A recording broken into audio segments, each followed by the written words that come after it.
Hello everyone, कैसे हैं आप सभी लोग। Good evening to all of you. तो आज हम जो है वो पढ़ने चल रहे हैं जॉन कीट्स को, जिनसे अगर आप सीखना चाहेंगे, लर्न करना चाहेंगे तो बहुत कुछ लर्न कर सकते हैं। एक ऐसी एज जिस एज में मैक्सिमम लोग ये इतना तक अवेयर नहीं होते कि उन्हें लाइफ में क्या करना है, क्या नहीं करना, उनका क्या गोल है। उतनी सी लाइफ में इन्होंने बहुत कुछ योगदान देकर इस दुनिया से ये चले गए। यानी कि बहुत ही छोटी सी उम्र इन्होंने जी है, लेकिन उतनी छोटी सी उम्र में भी इन्होंने इतना ग्रेट, इतना फिलोसफिकल, इतना बेहतरीन जो वर्क है, इतनी बेहतरीन जो आप कह सकते हो चीज़ें हैं, वो इस वर्ड को देकर ये चले गए, जिसके कारण इन्हें आज तक याद किया जा रहा है। तो आप सोचोगे कि अगर आप न्यू हो तो आपको ये चीज़ जानना चाहिए, और अगर आप पहले से पढ़ें तो आपको तो पता ही होगा। बस मात्र और मात्र सिर्फ और सिर्फ 25 ईयर्स, जी हाँ, you heard right, only 25 years इनकी एज थी जब इनकी डेथ हो गई। यानी कि सिर्फ और सिर्फ 25 साल तक ये जिंदा थे। सोचिए 25 साल, और 25 साल में तो आजकल के हमारे जो युवा हैं उन्हें तो मतलब कुछ की बात छोड़ दी जाए तो बाकियों को तो ये पता तक नहीं कि हम क्या कर रहे हैं, क्या नहीं कर रहे हैं, अपनी रिस्पॉन्सिबिलिटी के बारे में नहीं पता। तो इन्होंने इतना महान कार्य किया है, तो इनके बारे में हमें आज पढ़ना है। बारे इन द सेंस इनके वर्क के बारे में। ऑब्वियसली हम इनके बारे में भी पढ़ेंगे, क्योंकि मैंने जो जो चीज़ें आपको प्रॉमिस की है, एवरीथिंग आई विल प्रोवाइड, लेकिन एक सीक्वेंस में, ठीक है। तो इसको देने के बाद मैं आपको बायोग्राफी भी दूंगी सारे राइटर्स की। तो आज हम पढ़ने वाले हैं odd on a Grecian earn. यानी कि ये आपको जो अर्न दिख रहा है, चाहे आप इसको अस्थि कलश बोलो या कलश बोलो, जो भी बोलो, अर्न है, एक ग्रेसियन अर्न है, जिसके ऊपर इन्होंने एक पूरी की पूरी पोएट्री लिख दी है। अब ये पोएट्री आखिर ये जो पोएट्स हैं ये एक्चुअली बताना क्या चाहते हैं? क्या इन्होंने बस यूं ही किसी चीज को देखा और बस यूं ही उसके ऊपर इतनी ढेर सारी 150, 160, 110, 200, 250 लाइन्स लिख डाली? मतलब कुछ भी मतलब नहीं है। तो ऑब्वियसली जैसे आपने सुना होगा कलम से क्रांति होती है, तो कलम में इतनी ताकत है, तो ये पेन को यूज करते हैं थॉट्स को बताने के लिए, ठीक है। ये बताना चाहते हैं। तो ये जो आपका अर्न है, इसके माध्यम से, या फिर अगर शैली के वेस्ट विंड से बात करें या किसी भी राइटर की कोई भी वर्क उठा लिए, तो उसमें कुछ ना कुछ मैसेज होता है, और अगर नहीं मैसेज है तो जो आर्ट है वो खुद में ही सफिशिएंट होती है। तो यहाँ पर जो अर्न है ना, वहां पर क्या बताया जा रहा है, आपको क्या सिंबलाइज किया जा रहा है, इसको हम समझेंगे। इसको अगर आप, जो मैं अभी आपको बता रही हूँ ना, 1-2 मिनट लेकर, अगर आपने इसको समझ लिया तो पूरी थ्रू आउट पोम आपको बहुत बहुत बहुत ईजी लगने वाली है। तो देखिए इन्होंने इस अर्न के बारे में क्यों इतना लिखा है, क्यों बताया है। इन्होंने ये बताया है, इन्होंने इसके माध्यम से ये बताने की कोशिश की है कि एक्चुअली जो हमारी लाइफ है, जो ह्यूमन लाइफ है, या फिर हमारे सराउंडिंग्स में जितनी भी फिजिकल चीज़ें हैं जिन्हें हम पाने के लिए परेशान रहते हैं, वो सारी चीज़ें कितनी नश्वर हैं, कितना वो सब कुछ एक दिन नष्ट हो जाने वाला है, चाहे वो हम खुद ही क्यों ना हो। अगर कोई चीज़ इस दुनिया में है जो कि हमेशा हमेशा बनी रह सकती है, तो वो है ब्यूटी एंड ट्रुथ, यानी कि सच्चाई और सुंदरता ही जो है ये दुनिया में बनी रहने वाली है। तो इन्हीं चीजों को वो बताने वाले हैं कि किस तरह से जो चीजें सत्य हैं उसको समय भी नष्ट नहीं कर पाता, समय का भी उस पर कोई प्रभाव नहीं पड़ता। तो यही इन्होंने इस अर्न के माध्यम से बताने की कोशिश की है। इस अर्न के ऊपर बनी हुई बहुत सारी जो चित्रकारियां हैं उन्हीं के बारे में इन्होंने बात की है। कुछ पेड़ों के बारे में, कुछ लेडीज के बारे में जो यहाँ पर हैं, कुछ जो बलियां दी जा रही हैं उनके बारे में। तो इन सारी चीजों के बारे में उन्होंने क्या की है, बात की है। अब इतना सुन लेने की मात्र से आप देखिएगा कि आपको पोम कितनी बेहतरीन तरीके से समझ में आती है। तो ये देखिए मैंने आपके लिए बहुत अच्छे से एनिमेशंस लगाए हैं ताकि आप इसको बहुत अच्छे से समझ सको। और यहाँ पर देखिए मैं आपको थोड़ा सा ये इमेजरी दिखाना चाहती थी, इसलिए मैंने ये चीज़ें लिखी। ये देखिए यहाँ पर जैसे कुछ लोग हैं बैठे हुए जा रहे हैं, यहाँ पर लेडीज़ हैं, हॉर्सेज हैं। इसी तरह ये एक्चुअली वो अर्न तो नहीं है जिसके बारे में बात कर रहे हैं आपके कीट्स, लेकिन हाँ इसी तरह का वो अर्न था। उसमें वो बताएंगे कि क्या क्या चीज़ें देखते हैं। वहाँ पर वो देखते हैं कि एक लड़का है जो अपनी लवर लेडी को किस करने की कोशिश कर रहा है, बिल्कुल पास में ही है लेकिन वो कर नहीं सकता, कर नहीं पा रहा। तो ये सारी चीजें आपको यहाँ पर देखने के लिए मिलेगी। तो ये जो अर्न है वो जो है आपको यहाँ पर देखने के लिए मिलेगा। जैसे यहाँ पर देखिए एक मैंने आपको ये दिखाया है अर्न। अब आपको चीज़ें बहुत अच्छे से समझ में आ जाएंगी। तो इससे पहले हम थोड़ी सी इंफॉर्मेशन ले लेते हैं इसके बारे में। अगर बात करें इसके रिटर्न और पब्लिश डेट की, तो ये जो आपका ये पोम है आपकी अर्न, जो ये पोएम है Grecian urn, ode to a Grecian urn, ये जो है ये मई 1819 में लिखी गई थी एंड जो है पब्लिश की गई थी जनवरी 1820 में। कब पब्लिश की गई थी? जनवरी 1820 में पब्लिश की गई थी। अगर हम बात कर लें इसके स्ट्रक्चर के बारे में, एक चीज़ और है ये किस कलेक्शन में या फिर किधर पब्लिश हुई थी, ये आपका होमवर्क है, आप मुझे बताओगे। हो सकता है मैंने क्वेश्चन में लिया हो इसको, नहीं लिया है तो आप मुझे ज़रूर बताना, अदरवाइज अगली जो वीडियो है उसमें अगर आपका आंसर नहीं आया तो मैं इसको कवर करूंगी। अब अगर बात करें स्ट्रक्चर की, तो देखिए इसका स्ट्रक्चर है the poem consist of 5 stanza. जी हाँ, ओनली 5 स्ट्रेंजाज हैं इसमें, और हर स्ट्रेंजा में कितनी लाइन्स हैं? 10 लाइन्स हैं। 10 लाइन्स का एक स्ट्रेंजा है, और इस तरह के टोटल कितने स्ट्रेंजा हैं? 5 स्ट्रेंजाज हैं। और आपको तो पता ही होगा कि ये नाम ही अपने आप में बता रहा है कि ये कैसा वर्क है, ये क्या है। तो ये एक ओड है, और ये कैसा ओड है? ये एक इनरेगुलर ओड है। कैसा ओड है? एक इनरेगुलर ओड है। आप इस चीज को ध्यान रखोगे। ठीक, यहां पर मैं लिख भी देती हूं, इनरेगुलर ओड। तो ये क्या है? इनरेगुलर ओड है। और अगर हम बात करें तो a type of lyric poetry expressing deep emotion and appreciation. अब इस ओड के बारे में बताया है कि एक्चुअली ओड होता क्या है। ओड एक लिरिक पोएट्री है जो कि किसी डीप इमोशन को क्या करता है? दिखाता है। Each stanza is decasyllabic 10 syllable lines mostly in iambic pentameter. अब हम सारी लाइन्स को नहीं बोल सकते, लेकिन इसमें जो मोस्टली लाइन्स हैं वो आपकी किस में है? आइएम्बिक पेंटामीटर में है। और जब आइएम्बिक पेंटामीटर में होंगी तो ऑब्वियसली वहां पर कितने? 10 syllables होंगे। ठीक, क्योंकि पेंटामीटर है। तो अगर बात करें आगे, और आईएम के बारे में कल ही मैंने आपको बताया था कि अनस्ट्रेस्ड फॉलोड बाय स्ट्रेस, जब ये पैटर्न फॉलो होता है सिलेबल्स पर तो वो क्या होता है? आपका आईएम होता है। और पेंटामीटर मींस होता है 5 टाइम्स, यही स्ट्रक्चर 5 टाइम्स फॉलो होगा, तो दैट इज आइएम्बिक पेंटामीटर। आइए नेक्स्ट स्लाइड पर चलते हैं, जो कि हमें राइम स्कीम के बारे में बताती है। अब देखिए यहाँ पर इनकी जो राइम स्कीम है थोड़ी थोड़ी सी आपको चेंज भी दिखेगी, यानी कि ये जो फर्स्ट वाली चीज़ है ए बी ये सेम रहता है, लेकिन सी डी ये कहीं कहीं पे थोड़ा सा आपको चेंज भी मिलता है। तो बेसिकली आपको ये ध्यान रखना है। और अगर बात करें तो यहाँ पर आपको एक ब्लेंड देखने के लिए मिलेगा शेक्सपियरियन सोनेट एलिमेंट का एंड पेट्रार्कन सोनेट स्ट्रक्चर का, सी डी। क्योंकि अगर बात करें तो ये ओवरऑल ना ही पूरा आपको शेक्सपियरियन सोनेट ना ही पेट्रार्कन सोनेट दिख रहा है, क्योंकि उसमें जो है एक में अब्बा होता है, सी डी होता है आपका पेट्रार्कन में, एंड आपका शेक्सपियरियन जो राइम स्कीम है वो अलग है। लेकिन इन्होंने क्या है, दोनों का मिक्सचर बनाया है, एक आपको ब्लेंडिंग मिलती है। क्या आपको जो फर्स्ट जो 4 लाइन्स मिलती हैं उसमें आपको शेक्सपियरियन सोनेट का जो वो मिलता है element A B, and next जो आपकी लाइन्स हैं वो आपकी क्या है? 6 लाइन्स जो है वो क्या है? आपकी C D E and again C D E है। तो ये आपका 6 लाइन्स हो गया, ये 4 लाइन्स हो गया, टोटल 10 लाइन्स हो गई, और बन गया एक स्ट्रेंजा। और इस तरह के 5 स्ट्रेंजा हैं। क्लियर है चीजें? तो ये आपको समझ में, आपसे एग्जाम में क्वेश्चंस आ सकता है कि कीट्स कैसा मतलब ओ टू ग्रेशन अर्न में ब्लेंडिंग या कौन से सोनेट या उसका स्ट्रक्चर क्या है, तो आप इस तरह से आंसर कर सकते हैं। ठीक है, अगर बात करें यहाँ पर तो देखिए ये पोएम क्या है, ये एक्चुअली क्या कर रही है? ये meditation on art, beauty, time and eternity inspired by classical Greek earn. यानी कि जो क्लासिकल ग्रीक अर्न के ऊपर जो चीज़ें उकेरी गई हैं, जो चीज़ें बनी हुई हैं, उससे वो क्या कर रहे हैं? वो बता रहे हैं, एक तरह से मेडिटेशन कर रहे हैं, मेडिटेट कर रहे हैं, बता रहे हैं कि आर्ट, टाइम और ब्यूटी किस तरह से ये सत्य है, किस तरह से इटर्नल है, किस तरह से प्योर है, कि टाइम का जो है वो आर्ट पर प्रभाव नहीं पड़ता है उतना ज़्यादा जितना हम ह्यूमंस पे पड़ता है।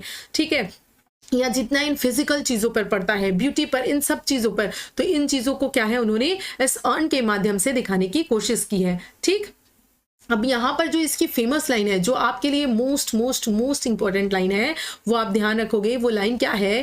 Beauty is truth, truth beauty. ये क्या है? ये लाइन बहुत ज़्यादा इंपॉर्टेंट है। बाकी जब आप इसको एक्सप्लेन करेंगे हम पोम में, तो इसका मीनिंग हम वहाँ पर बहुत अच्छे से डेप्थ में समझेंगे। ठीक है, तो ये आपकी इंपॉर्टेंट लाइंस थी, जिसमें ये beauty is truth and truth beauty, ये बहुत ज़्यादा इंपॉर्टेंट है, इसको आप लर्न करोगे। ये लाइन भी आपसे आ सकती है कि ये लाइन कहाँ से ली गई है, तो ये ओड टू ग्रेशन अर्न से ली गई है। ठीक है, अब अगर बात करें हम, एक और चीज़ आपको बताना चाहेंगे कि यहाँ पर आपको बहुत सारे literary devices, figure of speech का जो है वो यूज़ मिलेगा। अब यहाँ पर मेरे लिए पॉसिबल नहीं था कि इतनी बड़ी स्लाइड बनाना, पूरा आपको सब कुछ एक एक चीज़ स्पेशली बताना, तो मैंने कुछ चीज़ें जो हैं वो आपको इस पीपीटी के माध्यम से बना दिया है, बता दिया है, और कुछ चीजें मैं आपको ओरली यहाँ पर बता दूंगी, छूटेगा कुछ भी नहीं, सब कुछ आपको बता दूंगी अच्छे से। ठीक है, और दूसरी चीज ये है कि अगर हम बात करें तो यहाँ पर एक जिसे बोलते हैं, ये देखिए फ्रेरिसिस टेक्निक का यूज हुआ है। ठीक, और ये टेक्निक है क्या? ये टेक्निक एक्चुअली है कि poetic representation of painting and sculptures, यानी कि जो मूर्तियां हैं या फिर जो पेंटिंग्स हैं उनका अगर पोइटिक रिप्रेजेंटेशन किया जाता है, यानी कि उनको पोइट्री के माध्यम से रिप्रेजेंट किया जाता है, उनके बारे में बताया जाता है, उसकी जो विशेषताएं हैं या उसकी जो क्वालिटीज हैं उनके बारे में रिप्रेजेंट किया जाता है, तो ये जो टेक्निक है ये यूज होती है, इस टेक्निक का यूज करके बताया जाता है। तो इस तरह से अगर एक्सप्लेनेशन किया गया है या रिप्रेजेंटेशन किया गया है तो वो टेक्निक क्या कहलाती है? फ्रेरिसिस टेक्निक कहलाती है। ओके, अब ये देखिए हमारा फर्स्ट स्ट्रेंजा है, ये आपका स्ट्रेंजा नंबर 1 है। यहाँ पर टोटल आपकी जो लाइंस हैं वो आपकी दी हुई हैं। देखिए आइए हम इसको पढ़ लेते हैं। Thou still unravis bride of quietness, thou foster child of silence and slow time। ठीक, मैं फोन को कर लेती हूँ साइलेंट, अदरवाइज क्या होता है कभी कभी ना कॉल आ जाती है बीच में। तो देखिए वो क्या कह रहे हैं यहाँ पर, ये जो आपका दाऊ आया हुआ है तो आपसे ये पूरी लाइन उठाकर एग्जाम में पूछ देगा और पूछेगा ये जो दाऊ है ये किसके लिए आया है, तो आप ये याद रखोगे ये किसके लिए आया है, ये उस अर्न के लिए, इस ग्रेशियन अर्न के लिए आया हुआ है। ठीक, तो यहाँ पर वो क्या कह रहे हैं? वो कह रहे हैं कि दाऊ मीन्स हे ग्रेशियन अर्न, जो ग्रेशियन अर्न है, Thou still unravis bride of quietness। Quietness means तो आपको पता ही है कि क्या होता है, शांति या फिर एकांत। ठीक है, एकांत की यानी शांति की, still यानी अभी तक, कैसी, एक जिसे बोलते हैं अनरेविस ब्राइड, यानी कि एक ऐसी ब्राइड जो अभी तक अनटच्ड है। ठीक, जिसे अभी टच नहीं किया गया है बाय हर हस्बैंड, यानी कि वो अभी तक जिसे बोलते हैं कि आप कह सकते हो मेडेन है। ठीक, तो यहाँ पर इस तरह से बताया गया है कि जो वो अर्न है वो क्या है, वो एक एकांत का यानी कि कामनेस का, या जिसे कह सकते हैं कि शांति की क्या है, यहाँ पर अनरेविस्ड ब्राइड है। अनरेविस्ड ब्राइड है किसकी? क्वाइटनेस की, यानी शांति की। तो उसके हस्बैंड के रूप में आप इसे जान सकते हो। ठीक है, उसके हस्बैंड के रूप में, कि उस अर्न का हस्बैंड उन्होंने किसे बताया है? क्वाइटनेस को बताया है। ठीक है, तो यहाँ पे बहुत सारे फिगर ऑफ स्पीचेस हैं, उनको हम देखने वाले हैं। तो फिलहाल आप फर्स्ट लाइन का जो मीनिंग है वो आप समझ गए हैं कि वो कह रहे हैं कि अर्न जो है वो अभी तक, स्टिल यानी कि अभी तक क्या है, अनरेविस ब्राइड ऑफ क्वाइटनेस है, यानी कि शांति की, एकांत की अनरेविस ब्राइडनेस है। ठीक, यहाँ पर यानी वो ये दिखाना चाह रहे हैं कि किस तरह वो अकेलेपन में बिल्कुल एक जगह पर रखी हुई है, पड़ी हुई है, अभी उसे मतलब उस पर टाइम का प्रभाव नहीं पड़ा है, वो नष्ट नहीं हुई है, वो बिल्कुल उसी तरह से सुंदर सी बनी पड़ी है जिस तरह से बिल्कुल न्यूली ब्राइड होती है, जिसे लोग आते हैं, देखते हैं, मुँह दिखाई टाइप देखते हैं और चले जाते हैं। बिल्कुल उसी तरह लोग आते हैं, सन को देखते हैं और चले जाते हैं। ये बिल्कुल कैसी है? अनरेविस ब्राइड है, यानी कि बिल्कुल अनटच्ड ब्राइड है। अब यहाँ पर पैराडॉक्स है, कैसे है ये आपको मैं आगे बताऊंगी। आगे देखिए, Thou foster child of silence and slow time। आगे वो क्या कह रहे हैं कि वो क्या है? फॉस्टर चाइल्ड है। दाऊ मीन्स, ये दाऊ अगेन किसके लिए है? अर्न के लिए है। तो ये अर्न क्या है? फॉस्टर चाइल्ड है, यानी कि दत्तक। फॉस्टर मीन्स गोद लिया हुआ, दत्तक चाइल्ड है, दत्तक बच्चा है किसका? Of silence and slow time, यानी कि स्लो टाइम और साइलेंस की ये क्या है? फॉस्टर चाइल्ड है, यानी कि जिसे बोलते हैं ये उनकी, जैसे कि एक संतान होती है जो हम मैटरनल या पैटर्नल चाइल्ड होते हैं, यानी माता पिता की संतान होते हैं, ब्लड रिलेशन होता है। तो यहाँ पर बताया गया है कि ब्लड रिलेशन नहीं, लेकिन वो किसकी? साइलेंस की, यानी कि चुप्पी की, एकांत की और स्लो टाइम की। ऐसा लगता है मानो टाइम ठहर सा गया है जब इस अर्न को देखते हैं, क्योंकि उस पर जो चीजें बनी हैं वो सालों दर सालों, ऐसे वर्षों तक रह जाएंगी। आने वाली पिछली पीढ़ियां चली गई, आने वाली पीढ़ियां यानी कि इसे देखेंगी, और हम जो है हम भी चले जाएंगे, फिर भी ये अर्न बिल्कुल वैसा ही रहेगा। बिल्कुल इसके लिए टाइम ऐसा लग रहा है जैसे बिल्कुल स्लोली पास हो रहा है। तो ये स्लो टाइम का और साइलेंस का क्या है? फॉस्टर चाइल्ड है। क्लियर है? क्योंकि इसके ऊपर टाइम का वो प्रभाव नहीं पड़ रहा जो हमारे ऊपर पड़ रहा है। हम नश्वर हैं, हम एक दिन खत्म हो जाएंगे, मिट जाएंगे, लेकिन इसके ऊपर जो चित्रकारी उकेरी गई है वो हूबहू वैसी ही बनी रहेगी। इसके ऊपर बहुत धीरा, बहुत स्लोली असर पड़ेगा।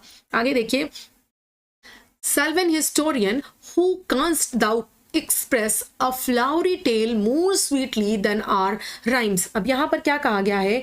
ये किसे कहा गया है? ये जो सैल्वन हिस्टोरियन कहा गया है, ये अगेन किसको कहा गया है? उस अर्न को कहा गया है कि जो यूनानी इतिहासकार, यानी कि यहाँ पर कहा गया है कि हु कांस दस एक्सप्रेस, यानी कि तुम, ये जो तुम्हारे ऊपर ये जो फ्लावरी टेल बनी हुई है, किसके ऊपर? उस अर्न के ऊपर। जो अर्न है उसके ऊपर बहुत सारी चित्रकारी, मैंने पहले ही आपसे बताया कि उकेरी गई है, ठीक है, बहुत सारी चित्रकारी जो है वो उकेरी गई है। वहां पर फूल पत्तियां हैं, कुचले हुए फूलों का चित्र है, वहां पर बलि देते हुए जो लोग हैं उनका चित्र है, लड़की का चित्र है, इस तरह बहुत सारी जो चीजें हैं वो बनी हुई है। तो वहां पर वो यही कह रहे हैं कि ये जो है, ये जो अस्थि कलश है, यानी कि ये जो अर्न है, ये क्या है? ये वनवासी इतिहासकार, ठीक, क्या तुम वनवासी इतिहासकार हो जो इस प्रकार हमारी कविता से भी अधिक मधुर एक पुष्पमय कहानी व्यक्त कर सकती हो? यानी कि क्योंकि जो हिस्टोरियन है, ठीक, जो हिस्टोरियन है उनका काम क्या है? वो हिस्ट्रीज बताते हैं ना, कहानीज बताते हैं।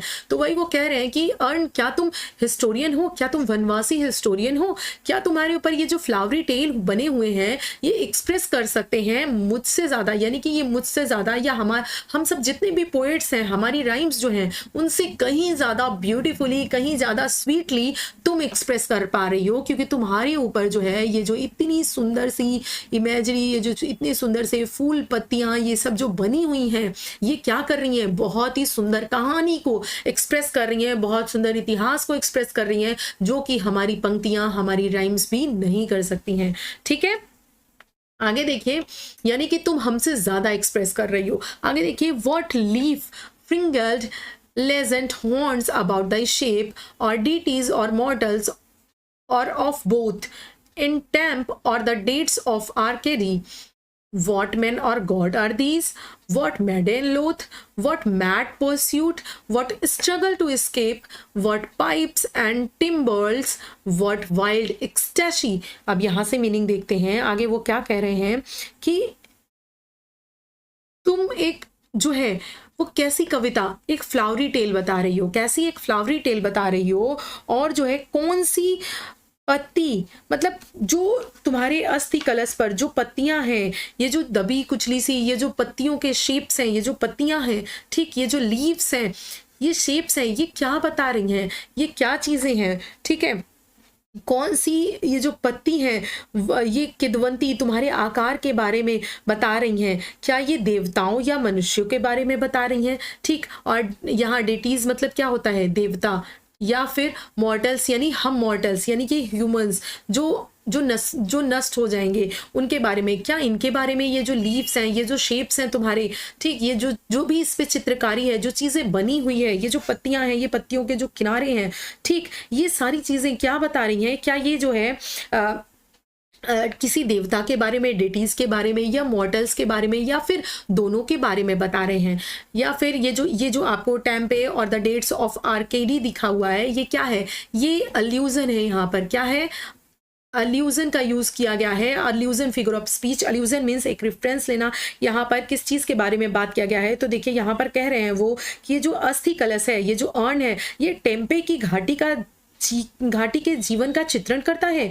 वो जानना चाहते हैं कि क्या ये जो टेम्पे की घाटी है, टेम्पे की जो वादी है, जो घाटी है, क्या ये उसके बारे में चित्रण कर रहा है, उसके बारे में बता रहा है, या फिर डेल्स ऑफ आर्केड्स, या फिर ये आर्केड्स की घाटियों के जीवन के बारे में बता रहा है? ये किसके बारे में बता रहा है? आखिर ये जो चित्रकारी बनी हुई है, ये सारी चीजें हैं, ये एक्चुअली है किस चीज के बारे में? क्या ये देवताओं की है, या ह्यूमंस की है, या दोनों की है, या फिर ये टेम्पे की घाटियों के बारे में है, या फिर आर्केड की घाटियों के बारे में है, या आखिर है किस चीज के बारे में? क्या चीज इस पे बने हुए हैं, या क्या चीज ये बता रही है?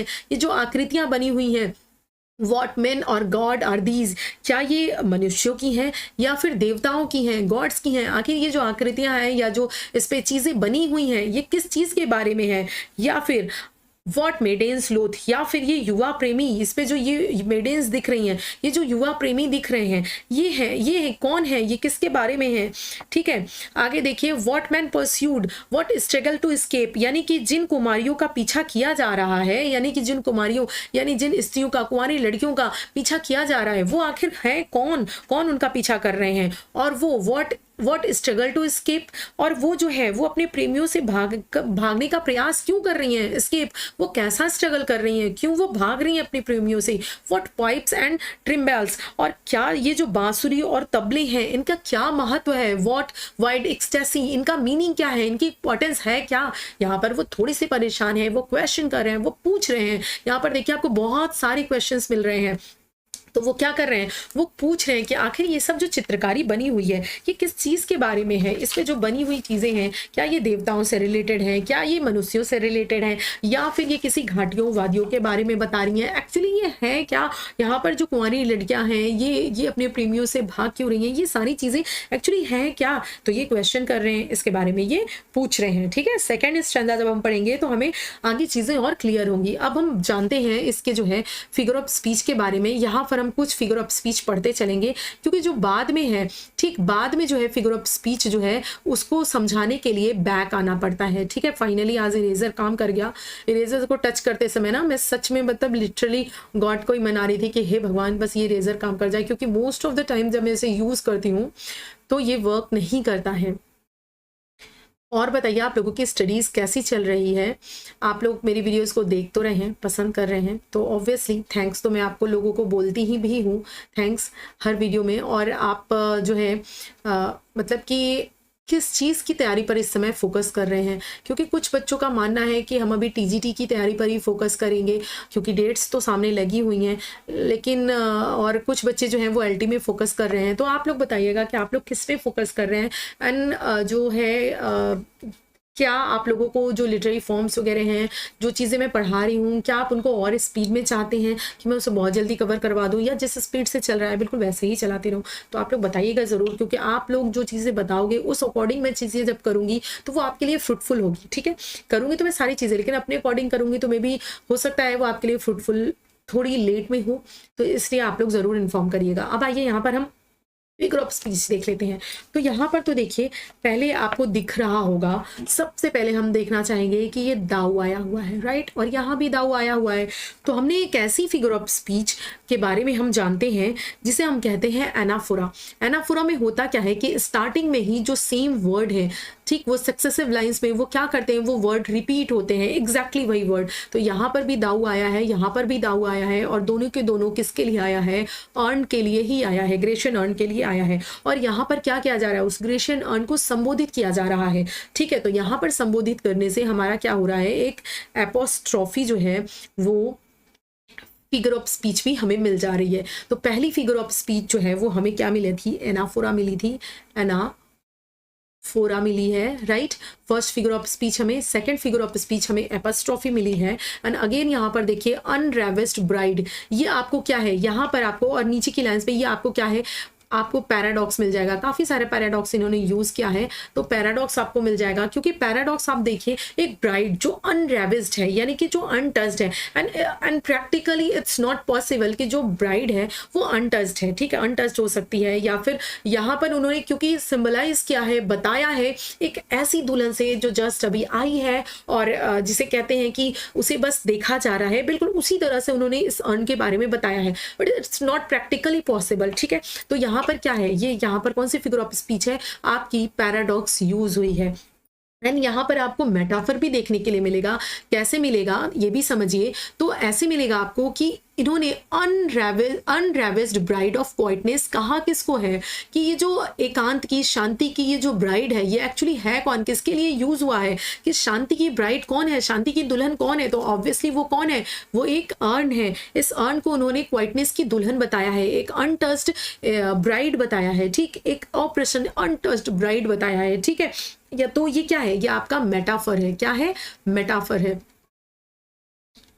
राइट। तो ये हो गया आपका चौथा फिगर ऑफ स्पीच। तो पहली लाइन में आपको 4 फिगर ऑफ स्पीच मिल जा रहे हैं, एंड सेकंड में भी आपको यहाँ पर एनाफोरा दिख ही रहा है। उसके बाद अगेन देखिए आपको जो है ये यहाँ पर आपको एलिट्रेशन एंड एजोनेंस दोनों के एग्जाम्पल मिल जाएंगे। कैसे कि जैसे देखिए ये आपका एस का साउंड है, तो कॉन्सोनेंट साउंड जब रिपीट करता है, ठीक, जब कॉन्सोनेंट साउंड रिपीट करता है तो आपको पता है वो क्या होता है, मैंने बहुत बार बताया है, वो होता है आपका एलिट्रेशन। क्या होता है, एलिट्रेशन, राइट।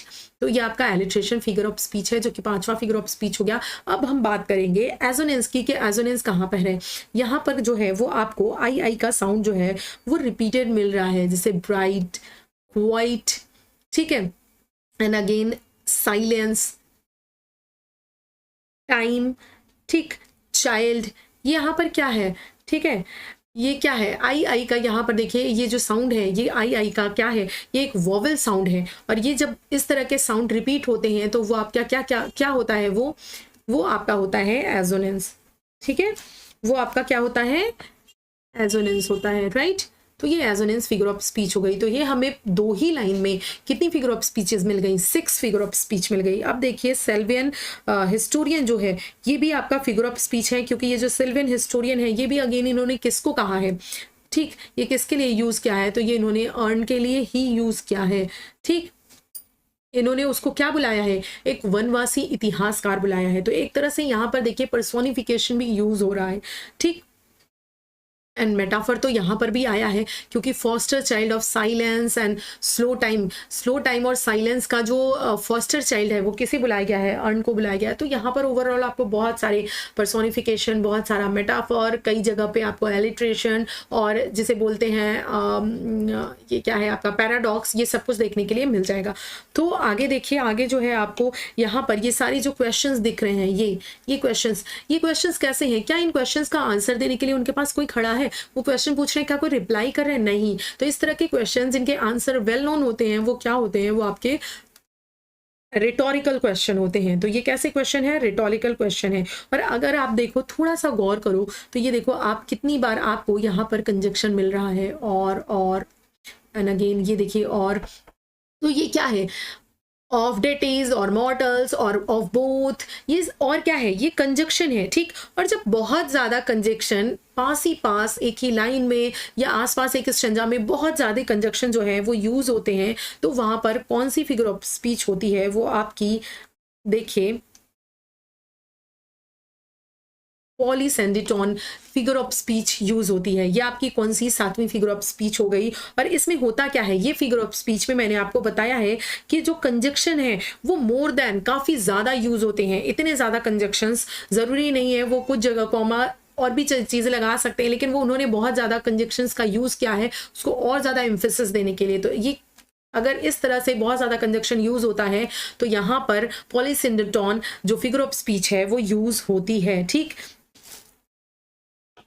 एक फिगर ऑफ स्पीच और है एसिडिटोन, ठीक। ये फिगर ऑफ स्पीच क्या है, यहाँ पर जो है वो जो आपके कंजक्शन है उनका यूज नहीं किया जाता, जस्ट कॉमा कॉमा कॉमा लगाकर या इस तरह से जो है वो सेंटेंस की फ्रेमिंग कर दी जाती है, बना दी जाती है। वहां पे कंजक्शंस जो है वो हटा लिया जाता है, उसका यूज नहीं किया जाता। तो फिलहाल यहाँ पर इसका यूज नहीं है, लेकिन इससे रिलेटेड था तो मैंने आपको बता दिया। इतने फिगर ऑफ स्पीचेस यहाँ पर यूज हो रहे हैं, तो ऑब्वियसली आपको जो है वो समझ में आ रहे होंगे, ठीक। एंड अगेन देखिए यहाँ पर वॉट, वाइल्ड, ये क्या है, ये आपका फिर से क्या है, एलिट्रेशन जो है वो यूज हो रहा है, ठीक। आगे बढ़े और अब हम चलते हैं अपने सेकेंड स्ट्रेंजा पे। मेरे हिसाब से जो है वो मैंने आपको सारा चीज़ बता दिया है। एक ये देखिए यहाँ पर मैंने पहले ही बताया, ये जो टेम्पे है और डेल्स की, आर्केड्स की जो डेल्स हैं, यानी ये जो घाटियाँ हैं, इनका रेफरेंस लिया गया है। यानी कि यहाँ पर कौन सा allusion figure of speech use हुआ है, कौन सा अल्यूजन फिगर ऑफ स्पीच हुआ है।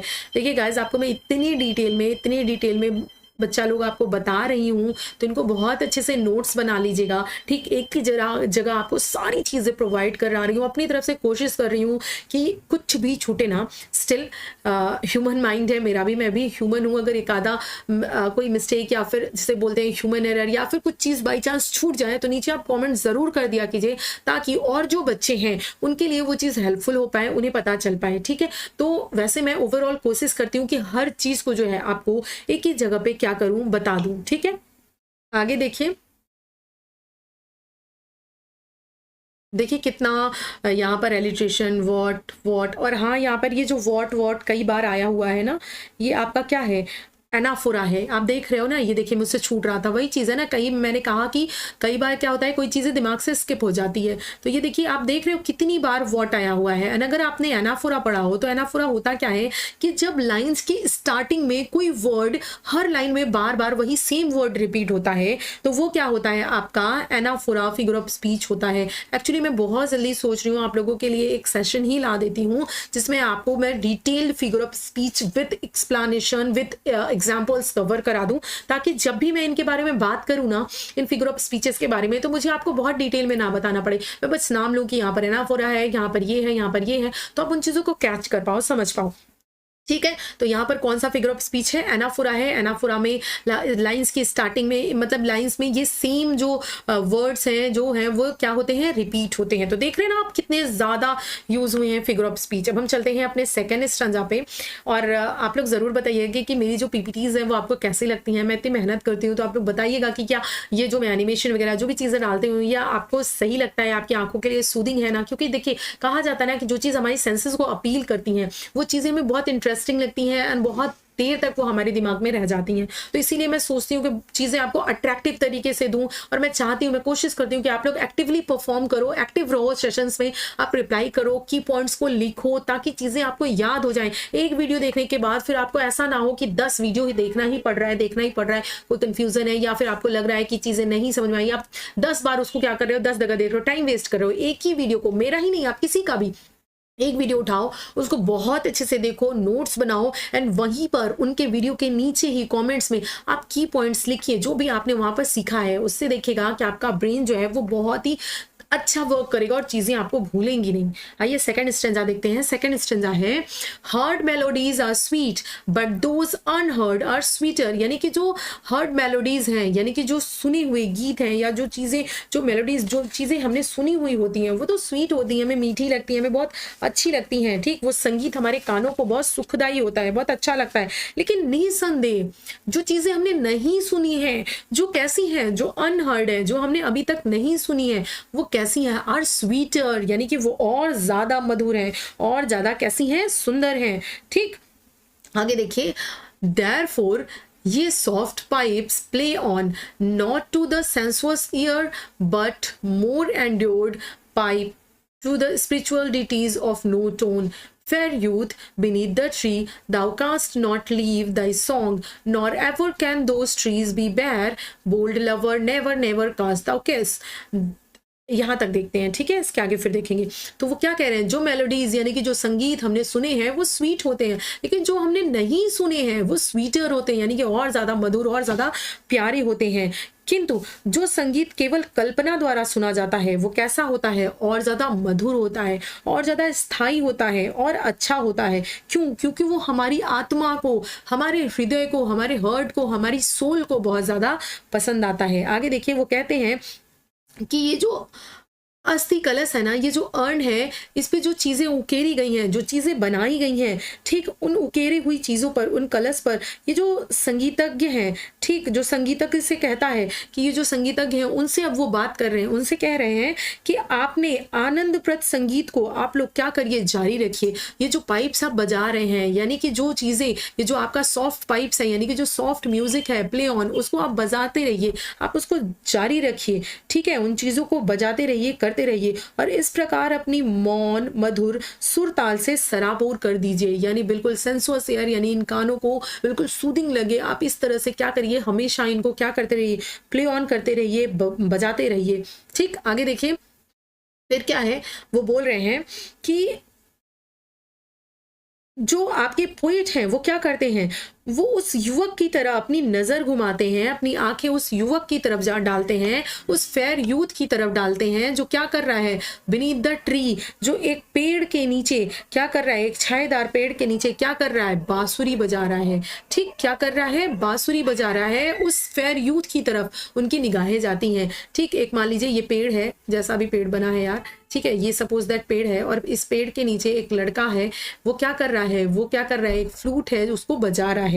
ठीक, तो उसकी तरफ उनकी नजरें जाती हैं और कहते हैं कि वो बांसुरी बजाना कभी बंद नहीं करेगा। क्या करेगा, thou canst leave thy song, वो क्या करेगा, क्यों नहीं बंद करेगा भाई, क्योंकि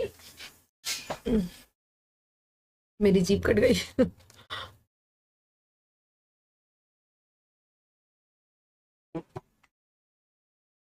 आज मैं पानी लेके बैठी हूँ। चलिए, तो क्यों ये चीज़ें नहीं होंगी? क्योंकि ये कोई फिज़िकल चीज़ें नहीं है ना। ऐसा तो नहीं कि ये चीज़ें फिज़िकल हैं या फिर वो सच में मतलब सामने ही किसी लड़के को देख रहा है। क्योंकि अगर कोई जिसे बोलते हैं कि जीवित लड़का है, लिविंग लड़का है वहाँ पर, तो वो कुछ टाइम तक बजाएगा, उसके बाद थक जाएगा, वो रुक जाएगा। जो पेड़ों की पत्तियां हैं वो एक ना एक दिन झड़ेंगी, उस पे नए फूल आएंगे। लेकिन क्यों यहाँ पर कुछ भी नहीं हो रहा? क्योंकि ये एक आर्ट है, ये उन्होंने अर्न पर देखा है। तो क्या आर्ट पर चीजें, अर्न पर बनी हुई, उकेरी हुई कोई चीजें चेंज होती हैं? आपके घर में कोई चीज है, पॉट है, कुछ भी है, उस पर जो डिजाइन बने हैं क्या वो कभी चेंज होते हैं? नहीं चेंज होते हैं। तो कैसे वो जो फेयर यूथ है, वो जो पेड़ के नीचे बांसुरी बजा रहा है, ठीक है, क्या उसकी बांसुरी बजाना बंद हो सकता है? कभी नहीं बंद हो सकता। तो वही वो कह रहे हैं कि तुम बांसुरी बजाना कभी बंद मत करना, या तो तुम्हारी बांसुरी बजाना कभी बंद नहीं होगी। और ये जो ये लोग हैं, इन लोगों से क्या कह रहे हैं वो, कि आप लोग भी अपनी जो पाइप्स हैं उनको हमेशा बजाते रहिए। आगे देखिए, वो कह रहे हैं कि जिस वृक्ष के नीचे, ठीक, वो लड़का जिस वृक्ष के नीचे गाना गा रहा है, not ever can those tree be bare, यानी कि वो ट्री, वो पेड़ की जो पत्तियां हैं वो कभी भी झड़कर नहीं गिरेंगी। वो जिस पेड़ के नीचे गाना गा रहा है, जिस पेड़ के नीचे बांसुरी बजा रहा है, ना तो उसका बांसुरी बजाना रुकेगा, ना ही उस पेड़ की पत्तियां गिरेंगी। क्यों? क्योंकि इट्स आर्ट, ये आर्ट है, इसलिए ऐसा कुछ भी नहीं होगा। बोल्ड नवर, नेवर नेवर कांस दाउ किस। अब ये जो लवर है वो क्या कर रहा है, वो ये जो कला है, ये जो आर्ट है, ये क्या करेगा, ये हमेशा के लिए इसी तरह से बिल्कुल स्थायित्व है, ये हमेशा इसी तरह बना रहेगा और लोगों को आनंद देता रहेगा और आनंद प्राप्त करता रहेगा। और यहाँ पर इस अस्थि कलश पर, इस अर्न पर, जो ये प्रेमी है, जो ये बना हुआ चित्रित जो प्रेमी है, जो कि क्या कर रहा है, अपनी प्रेमिका को किस करने की कोशिश कर रहा है, किस नहीं कर रहा है, किस करने की कोशिश कर रहा है। ठीक है, बोल्ड लवर नेवर नेवर कांस दाउ किस। अब हमें कैसे पता कि वो किस करने की कोशिश कर रहा है? क्योंकि यहाँ पर लिखा हुआ है कि बोल्ड लवर नेवर नेवर कांस दाउ किस, यानी कि उसने भी किस किया नहीं है। वो क्या कर रहा है, वो किस करने की कोशिश कर रहा है और वो कभी भी किस नहीं कर पाएगा। क्यों नहीं कर पाएगा भैया? इसका आंसर आप लोगों को पता है, क्योंकि वो एक आर्ट है। आर्ट पर कैसे वो जाकर किस कर सकता है? तो वो जो लवर है वो कभी भी क्या करेगा, किस नहीं कर पाएगा। ठीक है, यानी कि वो कभी भी अपने गोल को, उसका गोल क्या है, उसका गोल है कि वो अपनी लवर को क्या करे, किस करे। लेकिन वो अपनी लवर को कभी किस नहीं कर पाएगा, अपने गोल के नजदीक नहीं पहुंच पाएगा, अपनी लवर को किस नहीं कर पाएगा। Yet do not grieve she can't fade. लेकिन फिर वो कहते हैं, फिर तुम्हें उस लवर से कहते हैं कि फिर भी तुम, भले ही तुम उसे किस नहीं कर पा रहे हो, लेकिन फिर भी तुम्हें सैड होने की जरूरत नहीं है, तुम्हें दुखी होने की जरूरत नहीं है, बिल्कुल भी नहीं है दुखी होने की जरूरत। क्योंकि तुम्हारी जो प्रेमिका है ना, वो हमेशा कैसी रहेगी, सुंदर रहेगी। शी कांट फेड, यानी उसकी जो सुंदरता है वो कभी भी झड़ेगी नहीं, वो कभी भी बूढ़ी नहीं होगी। क्योंकि वो अर्न पे बनी हुई एक आर्ट है, वो एक कलाकृति है। ठीक है, वो कभी भी जो है बूढ़ी नहीं होगी। तो तुम्हें इस बात की खुशी है, भले ही तुम किस नहीं कर पा रहे हो, लेकिन तुम इस बात की खुशी मनाओ, तुम खुश रहो, तुम दुखी मत हो। क्योंकि तुम्हारी जो बिलव्ड है वो कभी भी बूढ़ी नहीं होने वाली, कभी भी उसकी जो सुंदरता है, उसकी ब्यूटी है, वो कभी भी खत्म नहीं होने वाली। उसकी जो सुंदरता है वो हमेशा के लिए क्या है, विद्यमान रहेगी, उसी तरह से बनी रहेगी। ठीक है, आगे देखिए, वो कह रहे हैं for ever wild thou love and she be fair. कला ने उसके प्रेम तथा उसकी सुंदरता को क्या कर दिया है, अमृतत्व प्रदान कर दिया है। यानी कि जो आर्ट है ना, इसकी वजह से ही वो जो बिलव्ड है, वो जो म्यूजिशियन है जो वहां पर म्यूजिक बजा रहा है, ये सब क्या है, बिल्कुल अमृतत्व को प्राप्त हो गए हैं। ये आर्ट ही है, ये जो ब्यूटी है, ये जो आर्ट की सुंदरता है, इन्होंने ही इसे क्या दिया है, स्थायित्व दिया है, अमरता दी है। अगर ये ह्यूमन बीइंग होता, हमारी तरह से जीवित होता, तो ऑब्वियसली ये मॉर्टल होता, एक दिन ये मर जाता, एक दिन ये किस करने की कोशिश करता, किस करता या नहीं किस कर पाता, तो इसको जो बिलव्ड है वो बूढ़ी हो जाती। ये जो लोग पाइप बजा रहे हैं, धुन बजा रहे हैं, ये एक दिन थक कर रुक जाते। लेकिन ये सब कुछ नहीं होने वाला, क्योंकि इन्हें आर्ट ने क्या कर दिया है, इन्हें आर्ट ने बिल्कुल अमर बना दिया है, स्थायित्व दे दिया है, अमरता प्रदान कर दी है।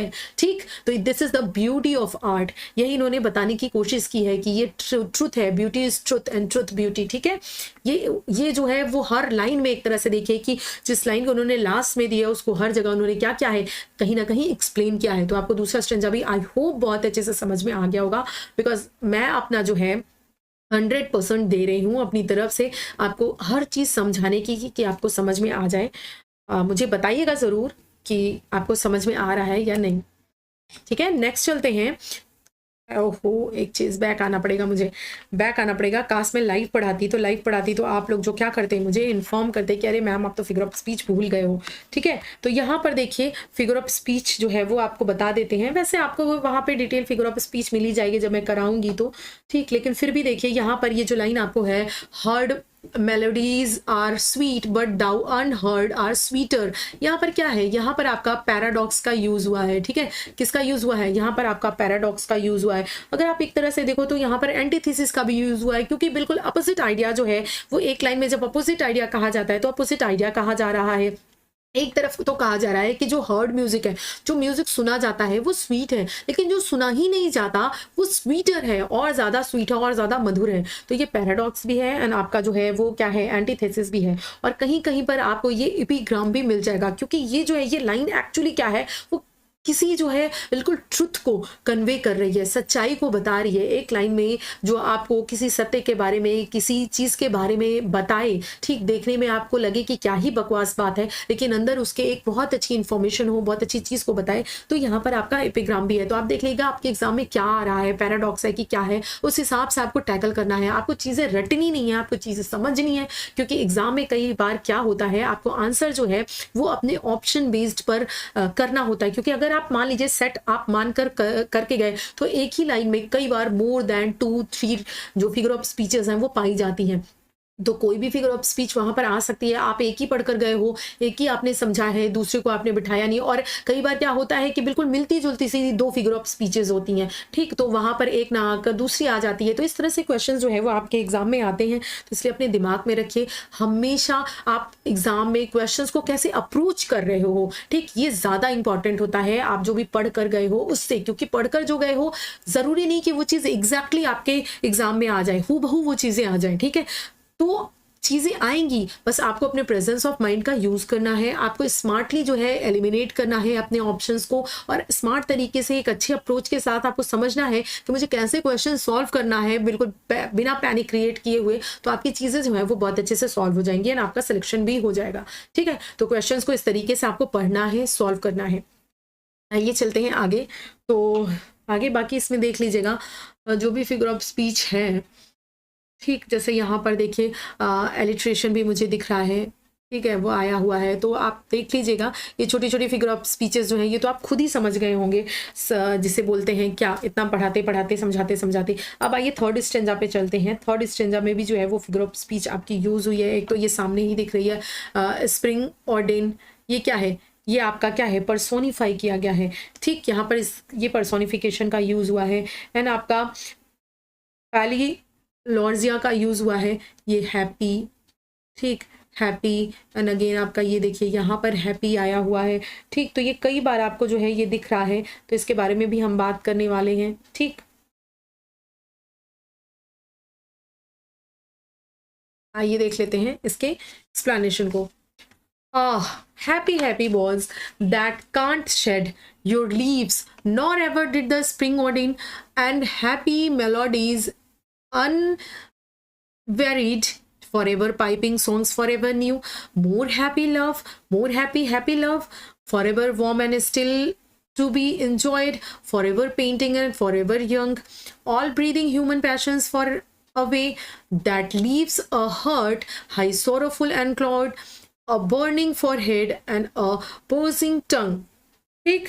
अब इसको समझते हैं हम कि इसमें एक्चुअली वो कह क्या रहे हैं, ठीक। अब वो आगे वो कहेंगे कि ये जो भी ये जो आपका अर्न है, जो कलश है, ठीक, ये कैसा है, ये जो है बिल्कुल स्थायित्व यानी अमृतत्व को प्राप्त है, बिल्कुल स्थिर है, ठीक, बना हुआ है बिल्कुल उसी तरीके से।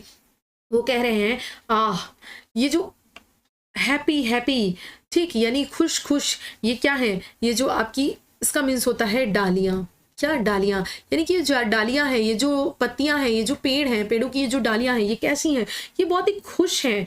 क्यों खुश हैं, ठीक, ये इसलिए खुश हैं कि ये जो इनके जो पत्ते हैं, that can't shed your leaves, तुम खुश हो क्यों? क्योंकि तुम्हारी जो लीव्स है ना, तुम्हारी जो डालियां हैं, तुम्हारे फूल, तुम्हारे पत्ते, वो कभी भी शेड नहीं होंगे, वो कभी भी झड़कर नीचे गिरेंगे नहीं, वो कभी भी गिर नहीं सकती। ठीक है, आगे देखिए, ना बसंत को कभी अलविदा कह सकती हैं, यानी ये जो पत्तियां हैं, ठीक, यहाँ पर क्या बताया गया है उस अर्न के बारे में कि अर्न की क्वालिटी क्या है, कि इस पे जो पेड़ हैं या जो चीजें हैं वो कभी भी हट नहीं सकती, वो कभी भी खराब नहीं हो सकती। ठीक, और इस पे जो पेड़ हैं उनको कभी भी, जो स्प्रिंग है, ठीक, उनको कभी भी अलविदा नहीं कह सकती, यानी कि यहाँ पर हमेशा स्प्रिंग रहेगी। स्प्रिंग रहती है तो क्या होता है, चीजें बिल्कुल हरी भरी बनी रहती है ना, और इस पेंटिंग में भी चीजें क्या है, बिल्कुल हरी भरी अच्छी सी बनी हुई हैं। तो यहाँ पर कभी भी जो है वो वेस्ट विंड नहीं आ सकती, कभी भी इनको डिस्ट्रॉय नहीं कर सकती। यहाँ पर क्या है, हमेशा ही हमेशा स्प्रिंग रहेगी, हरियाली छाई हुई रहेगी। तो ये जो तुम्हारी पत्तियां हैं ना, ये जो पेड़ है, ये कभी भी स्प्रिंग को अलविदा नहीं कह सकते। ठीक है, कभी भी ये क्या कर सकते हैं, अलविदा